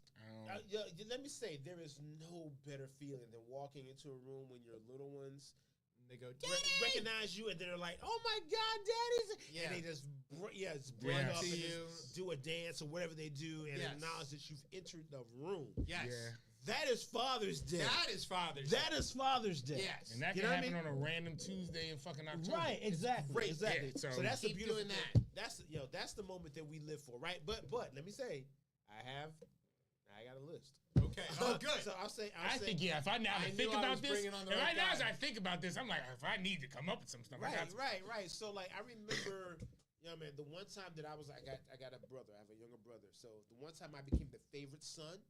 Okay. Was when I got my parents 2 tickets to see Stevie Wonder. Yeah, see, that's a move. I became the favorite son at that point. They got front 10-row tickets to go see Stevie Wonder. My mom was in her 60s. My dad was in his 70s. That was the moment I became the favorite son. That so when your kids think about you in that regard, you know what I mean? If I were to get concert tickets, I would be on stage. See, I pulled that several times. I won tickets to Mark Knopfler. I called my mom. I said, Mom, you're going to see Mark Knopfler. She was like, for real? Yeah. Right. I got them Paul McCartney tickets. Okay, see, right there. I went with him, of course. But I got my mom and my grandmother tickets to see Sade, and I didn't. Oh, my God. And I didn't have enough money to get my own tickets. Oh, my God. You did it right there, though. Yeah, that was perfect. I know you, I know that hurt. That hurt. They loved it. It was like, it's the greatest show. I was like, let me tell you, I took a girl to see Sade and changed my life. That's all I'm saying. All right, so but you still did the right thing. I did the right thing. You still did the right thing. So I think it's interesting that all of us are expressing our way of showing real appreciation for our parents or those before us through taking them to experience music. Yeah. Because I've taken my mom to several important concerts. I took her to see Willie Nelson because I was like, Mom loves Willie Nelson. Willie Nelson's very old. Right. We're gonna go see Willie Nelson. We got to do this, right? It's and those are the kind of things where I don't know. Is that? Do you think other people do that? I would hope. Me and my mom, we went to see Nas at the Kennedy Center. Right. Oh, you took your mom to see Nas with the NSO. Yeah. I was watching that on PBS. Yeah. I saw that shit on PBS. Yeah. I taped it. He's back. I saw it too. Yeah, he's back for what's the name? He's got a Wolf new Trap. 30th anniversary for Illmatic at Wolf Trap. That's incredible. Shout out to Diana. She programs Wolf Trap. So. All right. So, do you think this day really means as much, as people make out, or is it just some sort of, commercial bullshit? Go ahead. It is commercial. Like, it is that. Dads and grads. We don't even get our own day. Yeah, exactly. It is commercial. I mean, but this is a consumer-based society, and Please keep spending. You need to keep doing this. Please and it's keep like, doing that. Once the whole charade is up, all this shit kind of falls down. Like, all collapses right there. I mean, like, it's that. I mean, it's Mother's Day, too. I mean, Valentine's Day. Shit, Juneteenth. I was on an elevator. Are there Juneteenth sales yet? Yeah, they're coming soon. They're coming They're soon. trying to figure it out. They're trying to They're figure trying it to out. figure out a tasteful way to do it. Right, Because yeah. they've done a few and it's like, KFC, don't. yo, Whatever you're thinking, don't. yeah, just stay away from that. But I heard people. Don't do it. I heard like folks even with that holiday just like, oh, we got a day off, and like just like yeah, and like someone, and it's someone from I think they were from Brazil. They were in the elevator, and I'm just talking. They're like, yeah, but she's like, I'm so bad with U.S. holidays, but I think there's one this Wednesday coming up, and it's like in my mind, I'm the only black person sitting on there. I'm like, oh shit, this is crazy. What people? I didn't even know people used to know about. This is only 2 years. We've gone from it didn't exist to now. Like, it's like only black people. I'd only heard just black another folks day off talking about Juneteenth before. I never looked like it becoming into like national prominence. But yeah, all this shit is to sell things. Yeah. I don't want to get too far away from what we're talking about, but yeah, Juneteenth was a thing in my family before it was Juneteenth. Of course, you know what I'm saying? it was. Yeah. But you know what I mean? Because my family had their own date prior to what we know as Juneteenth. Yes. It was in May. I think it was May 20th or something. You know what I mean? So like every family sometimes have their own equivalent. Reminder of what the emancipation was. Emancipated, yes. Right. So, but anyway, but we call it Passover. Right. You know what I'm saying? So everybody, right, which is a little sooner than the others. Right. I would say for me though, like I think that you're right. It is just it's strictly like a capitalistic fucking sells bullshit. Hallmark holiday. Right. But like beyond that, I think that like for us, for us, it would have meaning if we just pay attention to whatever our, and I hate to say this shit, whatever our love language is. Yes. Yeah. You know what I mean? You know what I mean? No, Because for some of us, it just your kid. You don't want your kids to come to you and be like, "Yo, Dad, I really appreciate you for what you've done," and that's all you freaking need. All I want is a day where you don't ask me for shit. Right. You know what I mean? And for other kids, for other parents, for other dads, it may be like, "Oh, Dad, here is this." Yeah. You know what I mean? So whatever it is, depends. Yeah. It just depends on what it is. Everybody's different. Right. You know what I mean? So that moment will affect you. Not change you, but affect you. Right. And I use it as an excuse my damn self. I be like, I'm gonna buy myself some nice shit. So like that's another thing. I use it as an excuse. My wife gets mad at me. She's like, I had I went crazy after we won the Natty, right? I bought a lot of Michigan stuff. I had a hat that I hadn't used yet, so it was still in its package. I gave it to my wife. I said, "Here, you can give me this for Father's Day, because I don't want any more stuff." Yeah, just hand. But I already have this here, and my wife knows. I don't know what to get him. Something with Michigan on it. Here you go. And then because somebody gave me golf clubs, and then I had to put covers on the wood so they didn't knock around in the cheap golf bag that I got. I found $20 Michigan covers. She saw me open the box, and she goes, "Great, now I got to take that out of my cart." I was like, I didn't know you were going to do. Like, what am I going to... She's like, "You're impossible to buy anything for because you buy all your own shit." I buy so much shit for myself. Yeah, I'm like, don't get me. I don't need any more stuff. Because if I want it, I've already got it. Yes. It's crazy. I just I wanted that model rocket. I bought it. I built it. I launched it. What did you want? I mean, it's it blew up. It's gone. Yeah. What the fuck? It's in a tree now. You gotta start leaving breadcrumbs, and you can't. I don't even want that. I don't want that. I would rather. But they want it. They want to give. Yeah. It feels weird. That's a weird thing. We got to remember that too. I don't like accepting gifts. Sometimes we have to allow them to do whatever it makes them feel good. That's a dad thing. And it's sometimes it's a real dad thing.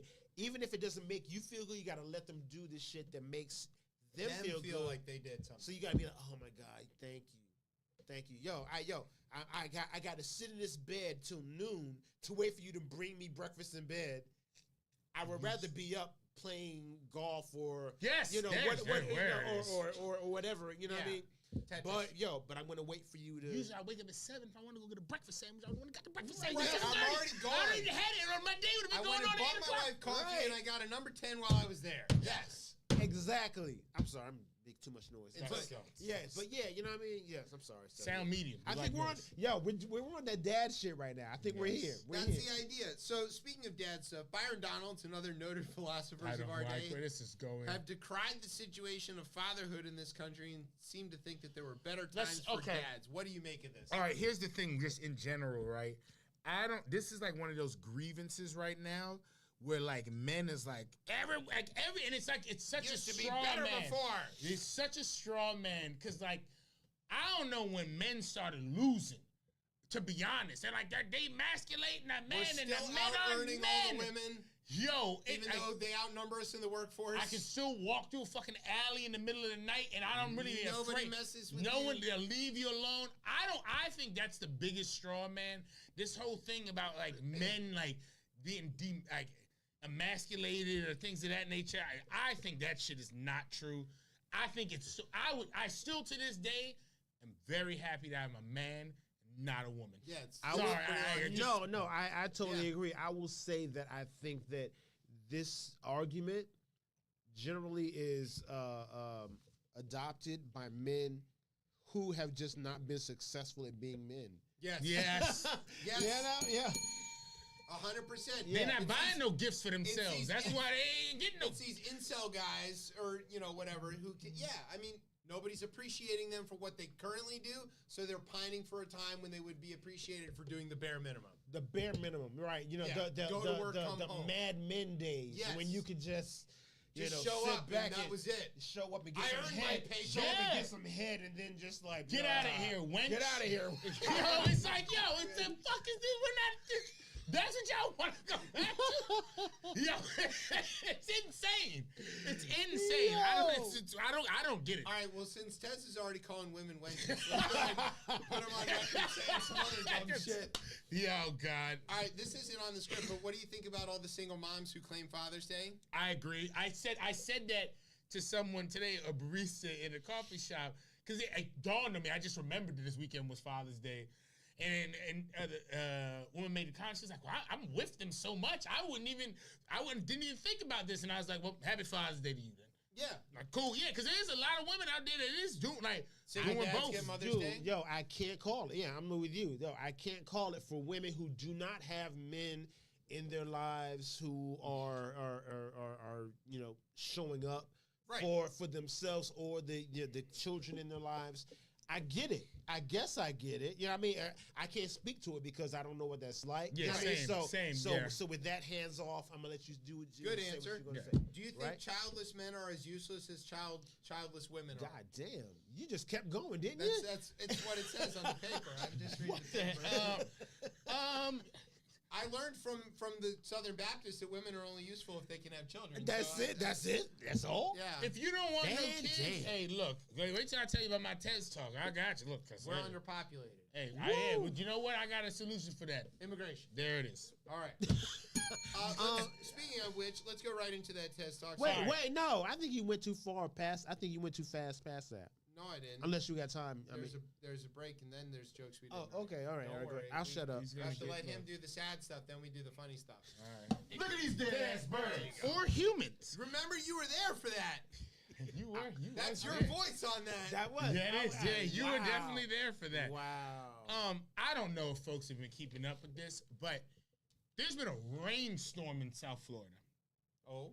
And this rainstorm has dropped 10 to 15 inches of water. It is a very... Trump told us that just makes more beachfront property, which is objectively untrue. It makes less beachfront property if the water rises.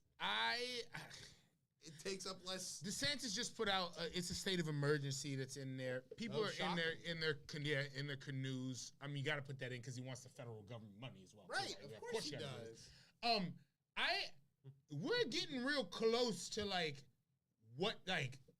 what this is gonna look like going forward. Everything south of Okeechobee is not inhabitable. Yeah, See you later, Miami. And I'd be very worried about the insurance collapse that's gonna happen in this country. There's already that. It's going to happen. Florida's already on it. There is no insurance available for homes in Florida. The state insurance company disbanded. Yeah. They were the insurance of last resort. All of the national carriers left Florida a long time ago. I think you look at what Flagstaff, I think might have hit 120, maybe either today or it was yesterday. Yesterday, I think it was. Yeah, like whether it's heat, whether it's water, this climate is changed, and I still have hope that, like, again, humans, like, they move, but that's the thing. Migration is about to be a different thing, like, that we've never seen in this, like, I mean, couple millennia of, like, we haven't seen anything like this. Noah. Yeah, right. Like, no one has seen anything like this, and people are going to be on the move. I've known, I don't know, people I've known in Florida who are there now, they're like, I've never seen anything like this.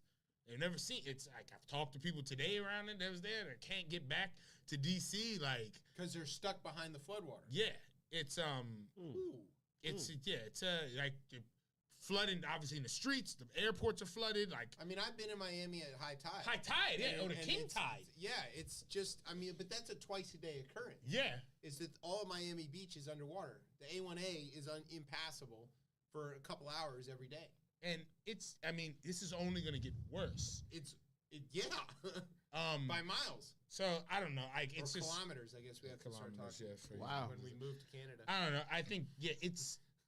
Some of the pictures out of this are insane. To watch, like, downtown Fort Lauderdale look like underwater. According to half this country, it's not happening. No, but soon it will happen. Yeah, so that, I mean, again. Do you think South Florida Trump voters understand climate change as their apartments on the third floor are full of water? Yes. Yes, I'll say yes, only because South Florida voters aren't the same as the rest of Florida. Like my parents live in Jacksonville, which is like North Florida. I know, yeah. Right, you know what I mean? So that's Trump country. Man, that's Florida. Trump. That's DeSantis country. Yeah, right. For sure. So, like, you know, so they don't necessarily believe it. But like, I'm from Florida, so I got cousins and family who are in Central Florida as well, like Daytona Beach. Okay. They get flooded all the time. All the time. So they kind of get it. So depending on how it affects you, I think it will register. When your shit washes away, yeah, you're going to be like, oh. Yo, maybe I'm not voting correctly. Or you know what I mean? You're going to say that this was erosion and El Nino and it's because Joe Biden put windmills. Okay. I don't think so. I mean, you know, yeah, I mean, that's going to be a reach. I think water is hot. You're going to be a lot more practical in your thinking when you're actually underwater. I think you would hope, right. The water in the tropics in the Caribbean and it's in hot. The Gulf is extremely hot. Like hot that you don't want to get in it hot. Yeah, it's just gotten to a like level 90 like something degrees. But that is moisture that it has to it's going to go. You're talking about things that are reasonable and understandable for people who get physics and science. You ever watch Topper Shut? Man, this shit is a fucking They he look talks right about this past type of this stuff all Topper the time. Shut. Capucci I've talks heard about it that all the name time. in a minute. Yes. Chuck Bell explained this to me several times. Tony Perkins?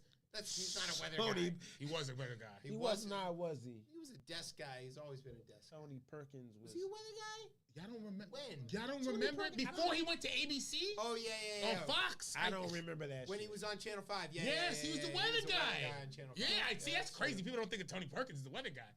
Wow, he eclipsed so it. long. It has been a long time. It was, yes. Because now he's on the morning with with Jumi. But, yeah, I don't know. It's looking scary. Have as much fun as you can right now. I'll tell you that. Enjoy your life. Enjoy your family. Speaking of fun. Lord. Here we go. All right, thanks, Tez, for scaring the shit out of all of us. All right, so that's what I do in a second. That's what I'm here for. Inspired by the segment that I created that SNL stole from me. How can we be inspired by it? Inspired by myself. There, okay. We're gonna play this game called Jokes We Didn't Write. All right. And the way this works is I wrote jokes for Pat, for Brian, and for you, Tez, and we're gonna each take turns reading the jokes that the other guy wrote for us. And I guess somebody wrote some for me. I wrote one for you. I wrote one for Brian. I wrote none. That's right. As usual, Ring I don't the bell. Brian, yours is at the bottom of the dot. If you scroll down to the very bottom, I don't of the do much dot, work around here. and it'll be there. I just put it there. All right, so here you go. Those are yours. All right, that's mine. These are yours. And this is I'm yours. gonna go send. Okay, well here, just hold it off to the side for a second. Okay. Here you go, Brian. Lord. I've never looked at this paper. I've I'm never gonna looked at this start paper. with that. So the idea. The here- words I am saying are not my own. No, you don't get to say that. Oh, sorry. You have to claim it The all. idea here is that this is a blind read. Blind read. And you don't get a chance to put any editorial context or anything. So, I think we'll just go around, right? We'll go Tez, Patrick, Brian, me. I only got one. So go ahead, Tez, take it away. All right, here we go. Hopefully I can read. I like Father's Day because I love my wife and kid, especially while they're at. Oh God, I gotta look at mine early because I can't do that. What he's doing. I like Father's Day because I love my wife and kid, especially while they are at home and I am playing golf. Yes.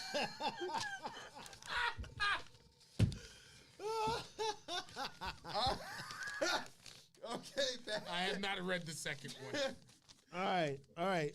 Here we go. All right, I'm gonna start. Working with the arts is a fulfilling career, one that I love, and that it fully fills venues with poetry, but never my wallet.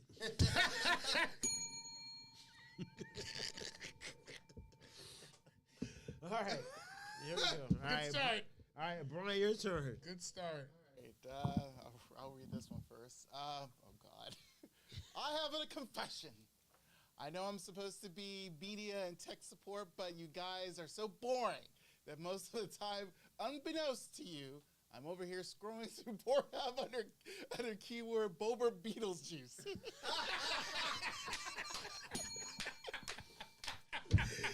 Woo! Oh man, I think there's gonna be a theme. 77-year-old Pat Sajak has officially handed over the Wheel of Fortune host job to Ryan Seacrest. Viewers knew Sajak was beginning to sound like your racist grandpa when he kept refusing players from using the letters C, R, and T. It's a very Jada Joe's joke. It was. It was. All right, let's see.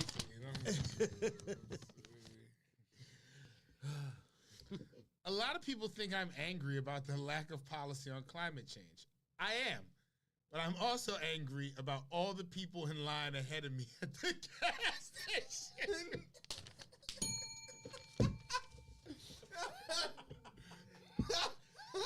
Yo! I literally had a conversation today with my team, and the whole through line was waiting at the Costco gas station. So that's just insane. That's crazy. Our writers are great. All right, here we go. All right, I would like to organize a tour, all right, because I'm a poet. I would like to organize a tour so that American poets can bring the art form of haiku to all of the people of Japan and teach them how it's properly done. Boom.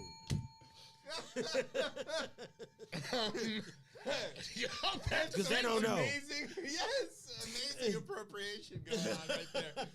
Yo. Haiku. Okay. Haiku. Yeah.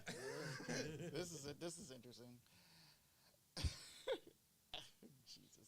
As someone who spends a lot of time watching porn, I also think Caitlin Clark should be on the Olympic team. Okay, I'm here for it, though. I'm here for that. Light bell on that. What the hell? I don't have anything. I guess it's back to me again. Nobody else wrote anything. There we go. All right.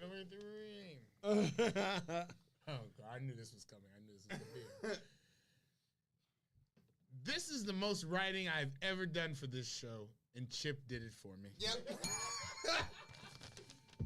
I did a little writing today, too. Don't worry. I did a little writing today. All right. My turn. All right, so it's Pride Month. Happy Pride to everybody out there. Happy Pride. Yo, it's Pride Month. So I would like to give a shout out to Optimus Prime, Bumblebee, and all the Transformers out there. Yo, hey, yo. Pause. Hey. Pause. Yo. Yo, what? Okay. Writing jokes for other people is really fun. Very. Next year. Okay. You're gonna love this. The only reason I don't also jump the turnstiles is because at my age I'm likely to break a hip. Patrick, don't you start laughing either. Hey, yo, that's fucked up, yo. That's fucked up. Yo, because people don't know that. People don't know that I fucked up my whole hip and hamstring and all that shit. Now they know.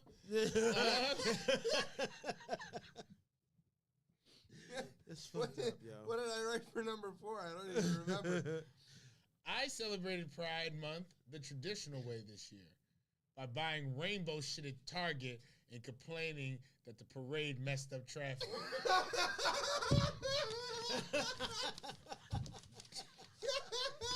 Y'all having a gay old time. I can't get around the fucking city.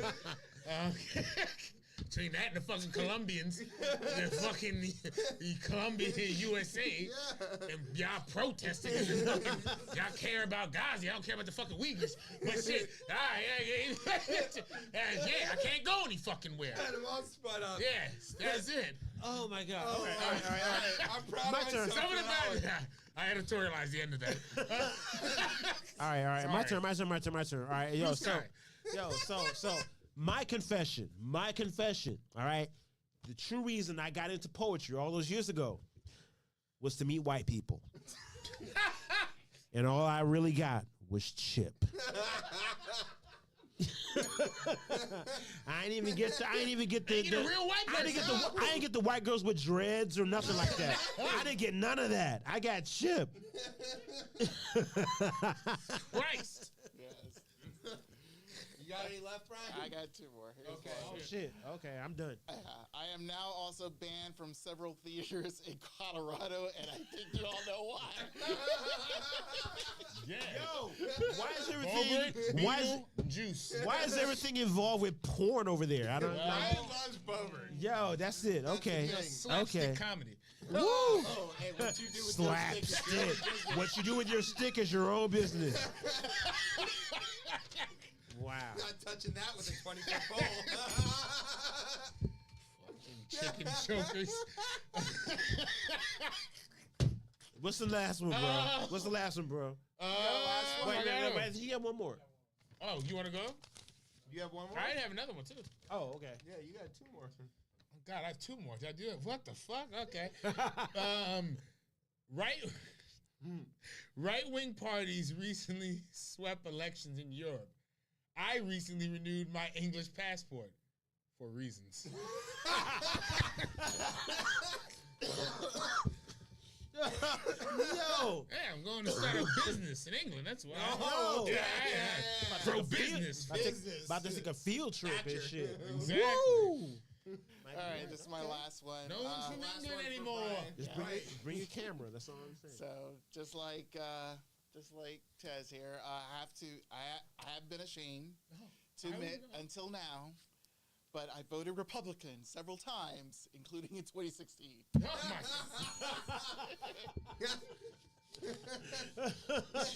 Christ. Wow, Brian, I'm surprised. I'm so shocked. White man. Yeah.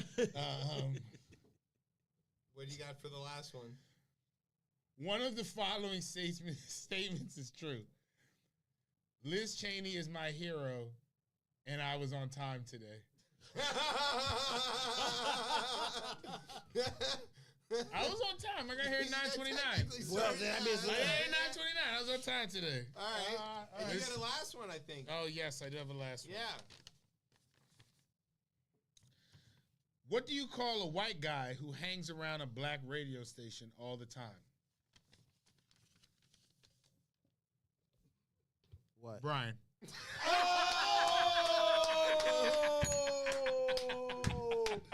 Brian. Legendary, bro. Oh, man. Legendary. Yeah. Well, that was jokes we didn't write. Yeah, that's fine. We definitely didn't write. I definitely ain't right shit. That was hilarious. All right, we're getting to the end of the show, I guess. Let's Porn jokes to hot dogs. Yeah, let's talk about hot dogs. All right, so as everybody knows, 4th of July is coming up, and that means the Nathan's famous hot dog competition there on Coney Island, where name another competitive eater besides Joey Chestnut. You can't. Who's my Asian brother who used to kill? Yeah, that was a long time ago, till Joey, totally swamped him. He did. Yeah, so this guy, Joey Chestnut, he's the only one anybody knows. He's the reason ESPN covers this. It's like a whole thing, right? Yeah, because the white man got it and took it when there was no one cared. It's an American competition. It should be an American guy who does it. Big Caitlin Clark type stuff going on. Yeah, that's right.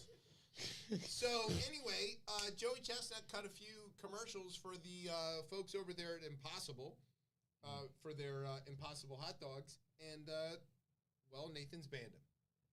Why? They're like, nope, you can't compete in the. I didn't know he was sponsored by Nathan's. I mean, I know you're in the Nathan's competition is sponsored by Nathan's, but I didn't know he was. And that, like, if he's was not, yeah, and he's not sponsored by Impossible either. Yeah. So there's no. He's a problem hot dog here. free agent. He is. He's an 8-time defending champion. He's won the event 16 times. So somebody broke up that streak at some point, I guess. 16 times. It was a Japanese dude. We don't even know his name. Don't talk about him no more. I think he can eat like 70 some odd hot dogs and buns. It's insane. In like a minute or something. He like said that. he doesn't get. I was listening to something about him where he's either his stomach has been changed where it's like he's not hungry. Yeah, he doesn't feel. It's not. He doesn't have that feel, which is scary. Yeah, the whole thing. What? This is not natural. So let me pause for a minute. Yes. All right, let me pause for a minute. I know this. I don't know how much time you got, but I'm just going to say, I need. I feel like I need to say this, like because, you know, there are things that we hold up as accomplishments, right? Yeah. Even when they're not really deserving, Right. Sure. to be accomplishments. Yeah. This is a fucking accomplishment. I feel It like. is. And I'm like, for the idea that you're able to do this with your body. Yes, it's He You know what I mean? trained for it. You have changed your body and your makeup and whatever to the point where know He the can't human go back. know the human can do this. He can't be something else. It deserves recognition. Okay, so believe so. continue. Let's say this. I've seen the Japanese dude you were talking about. I forgot his name. But they did, yeah.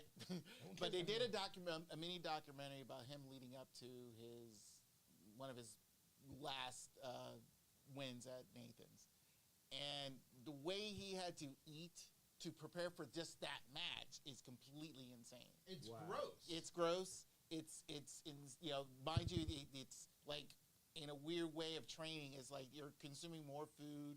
You're stretching out your and stomach stretching out and your doing all that stomach and all that stuff. stuff. Crazy, and in the way he explained it too, of how his stomach is kind of, his innards have changed and shifted just to do this is insane.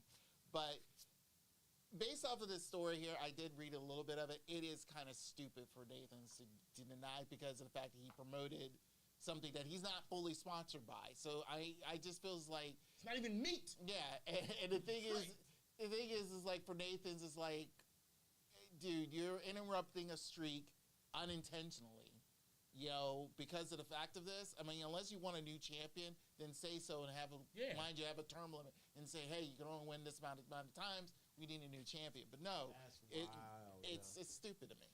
They said, quote, Joey Chestnut is an American here. This is what Nathan said, or Major League Eating, I'm sorry, which is an actual organization. MLE. Yes. Yes. It says right here, MLE and Nathan's went to great lengths in recent months to accommodate Joey and his management team, agreeing to the appearance fee and allowing Joey to compete in a rival unbranded hot dog eating contest on Labor Day.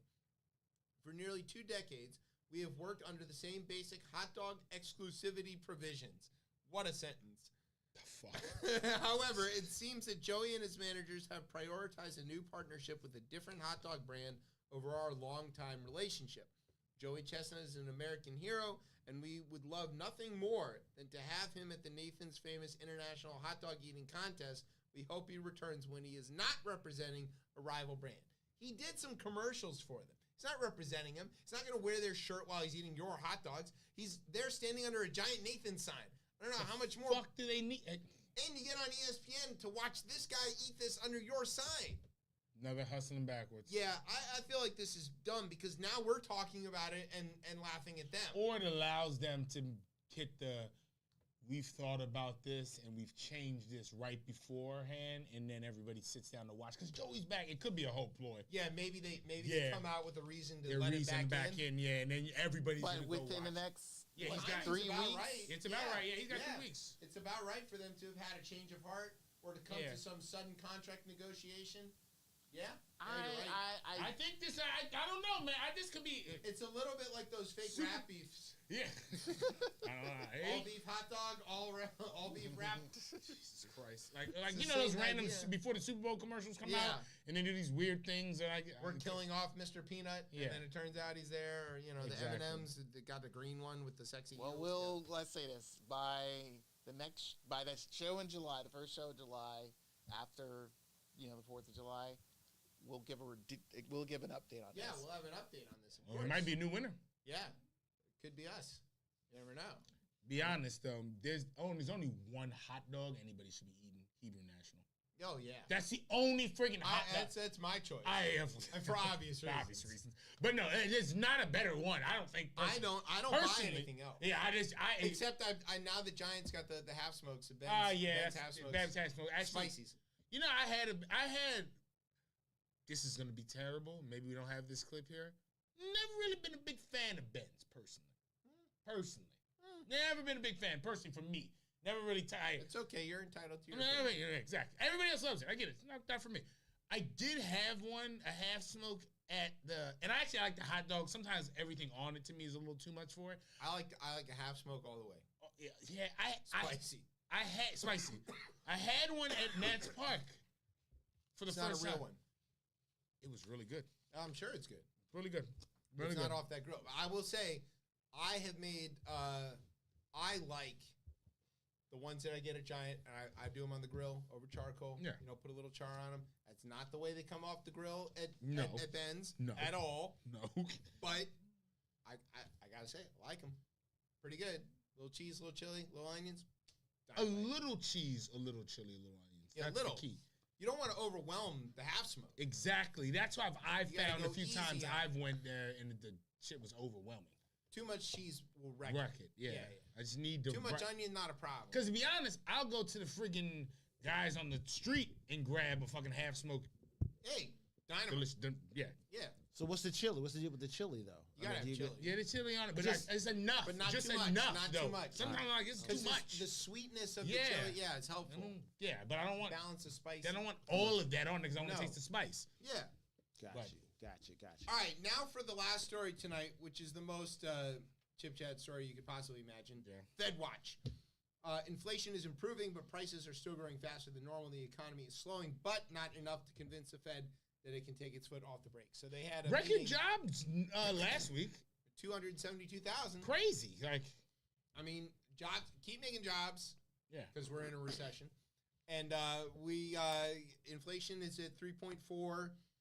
And, they were showing, in this story, there's a graphic showing the interest rates and, where they are relative to other things.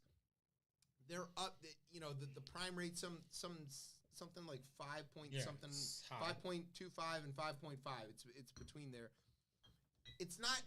That's high in our standards. In our time, from zero rates. Because we're all living in this zero rate time post 2008. But if you ask anybody from the 80s, they're looking at you like, what the fuck is wrong? This is crazy low. 17%.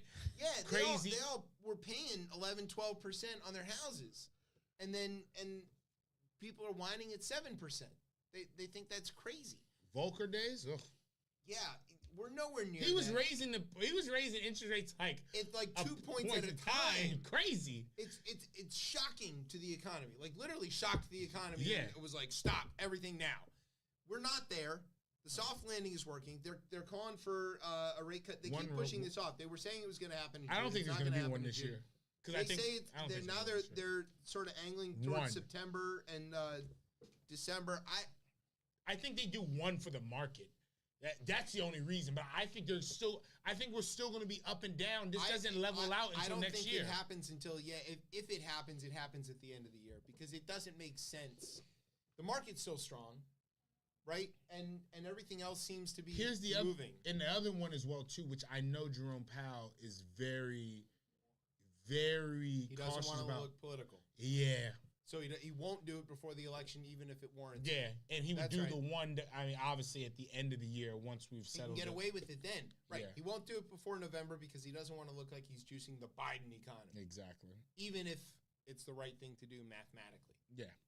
Yeah, I agree. And I think that, everybody's talking about, like, well, why don't they cut it now? It's like, look, these guys can afford to make a mistake by holding. They can't afford to make a mistake by cutting early. Can't do that. So it's one of those things where it's like, well, aim long, and if you miss, it's not the end of the world. You still have time. Yeah, exactly. There's a good amount of time. If it's you a know strong it's going to economy. take you an hour to get there, you give yourself an hour and a half, you're fine. But if you say it's going to take me an hour to get there and you give yourself 45 minutes, you're already in trouble. Yeah. That's the thing here. I don't know.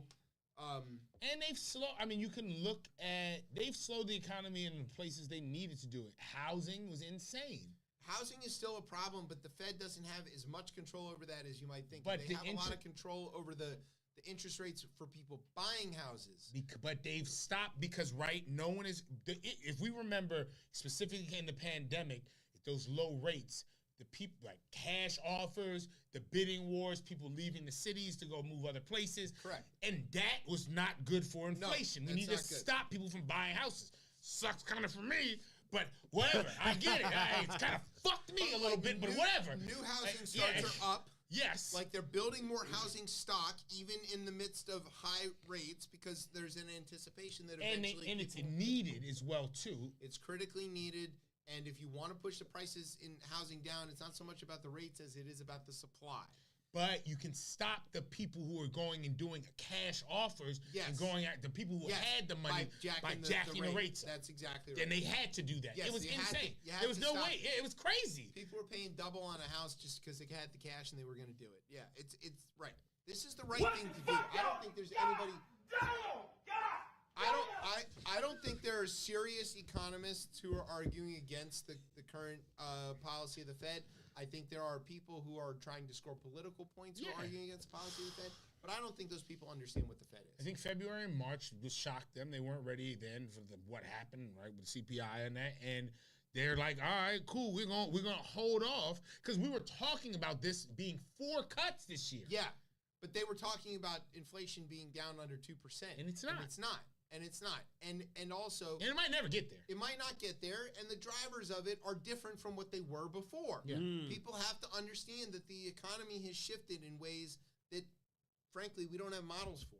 So it's going to take a little time to understand this, and the Fed is keeping their powder dry until They've done a bang-up job. They've done exactly what you need them to do. If you look around the world... on there, I mean, it's comparatively, like, and granted, like, I think we were in a unique, the amount of spending that we did, that the federal government did out of the pandemic, we were in a unique position, right? The federal government. Also, we didn't take the energy shocks that Europe did because we didn't have a war, and we produce our own energy and all that stuff. But look, people think that the number one driver of inflation in this country is foreign aid spending. Which is the most laughably ridiculous thing you could possibly imagine. They also think interest rates play in as well, too, to high inflation because they think that the higher the interest rate goes, the higher the inflation is. Because they don't understand. They don't understand. That's not the same. But if inflation is there, interest rates usually go up, but they don't see that as a mechanism. That's a mechanism to pull it back down. Right, they're not understanding that. Just listen to Marketplace, damn it. These dumb people who don't listen to public radio. They make it very digestible, and it's fun. It's free. You can listen for free. You don't have to buy the tote bags. You can just tune in. I swear, please, at this point, like, just do it. Listen, they got nice hip-hop beats in between the segments. That's what you need. That's what you need to do. Insert some hip hop. Make it. They don't do it. Put it to a good beat. The theme song of this show I got from a Marketplace break segment. I'm not making that up. That's true. All right, you hear this hip hop beat? This is the one that Early Bird made for us. You're with locked AI. in, though. You're locked into the culture. They're not. Well, marketplace culture. All right. So you hear this music provided to us by Early Bird with lyrics written by him and me and I don't know, the AI. So that means we've come to the end of the show. So we want to do all of those things. Let's see. Thanks to Pat for coming by to tell us about fatherhood and all that stuff. Much love to y'all. I think this is I'm your out next week five-timer if you want to come back. Yeah. You could be And here I'm next out the week after that as well, too. Where are you Shit, I don't going? plan on I'm going to it. Europe. Yeah, oh, that's right. I should have put that on there. I got to put it on my calendar. All right. Yeah, clear your Thursdays. We appreciate you. Thanks to the entire ChipChat team for all the jokes that we didn't write in all those segments. That was dynamite. Thank you to our radio partners, MC Hammer, MC Ren, and MC Light. Thanks to NOTN for keeping us on for another week. Thanks to our home on the interwebs, coplaymedia.com. And thanks, as always, to our family here at Beltway Radio for making us sound as smooth as a Nathan's hot dog. All right. Where can everybody get you on the social medias, Patrick? Yo, where can you find me? Yo, Black Picasso's Gallery on IG. All right, Black Picasso's Gallery, no spaces. All one word. Yeah, all one word. You know what I There you mean? And that's it, period. That's the way to find them. All right, Tez. You can find me on Instagram at CatchemCordy. You can find me on the hellscape that is X at DC Cortez. And you can find me always being a flaming liberal and doing more skeeting on Blue Sky. Is that what they call it now? Called skeets. Flaming? They call my friends call me one day. They was like, "You're just a flaming liberal." Right. I was like, "Damn." Yeah. God. With pride. I like guns. What is going on? All right. Flaming fucking liberal now. I don't know what the hell. Crazy. He's on fire. Don't test him. Sure Don't test him, though. He's on fire. Don't test him, though. Don't test him. All right, and you can find me and the show on Twitter at ChipChatRR. You can find us on Facebook or Instagram at RipChipChat. And you can, of course, find us every Thursday night here on Beltway Radio and beyond. I'm Chip. That's Tez. That's Patrick. That's Brian. You've been listening to Chip Chat on Beltway Radio and beyond. Sweeps. Sweeps.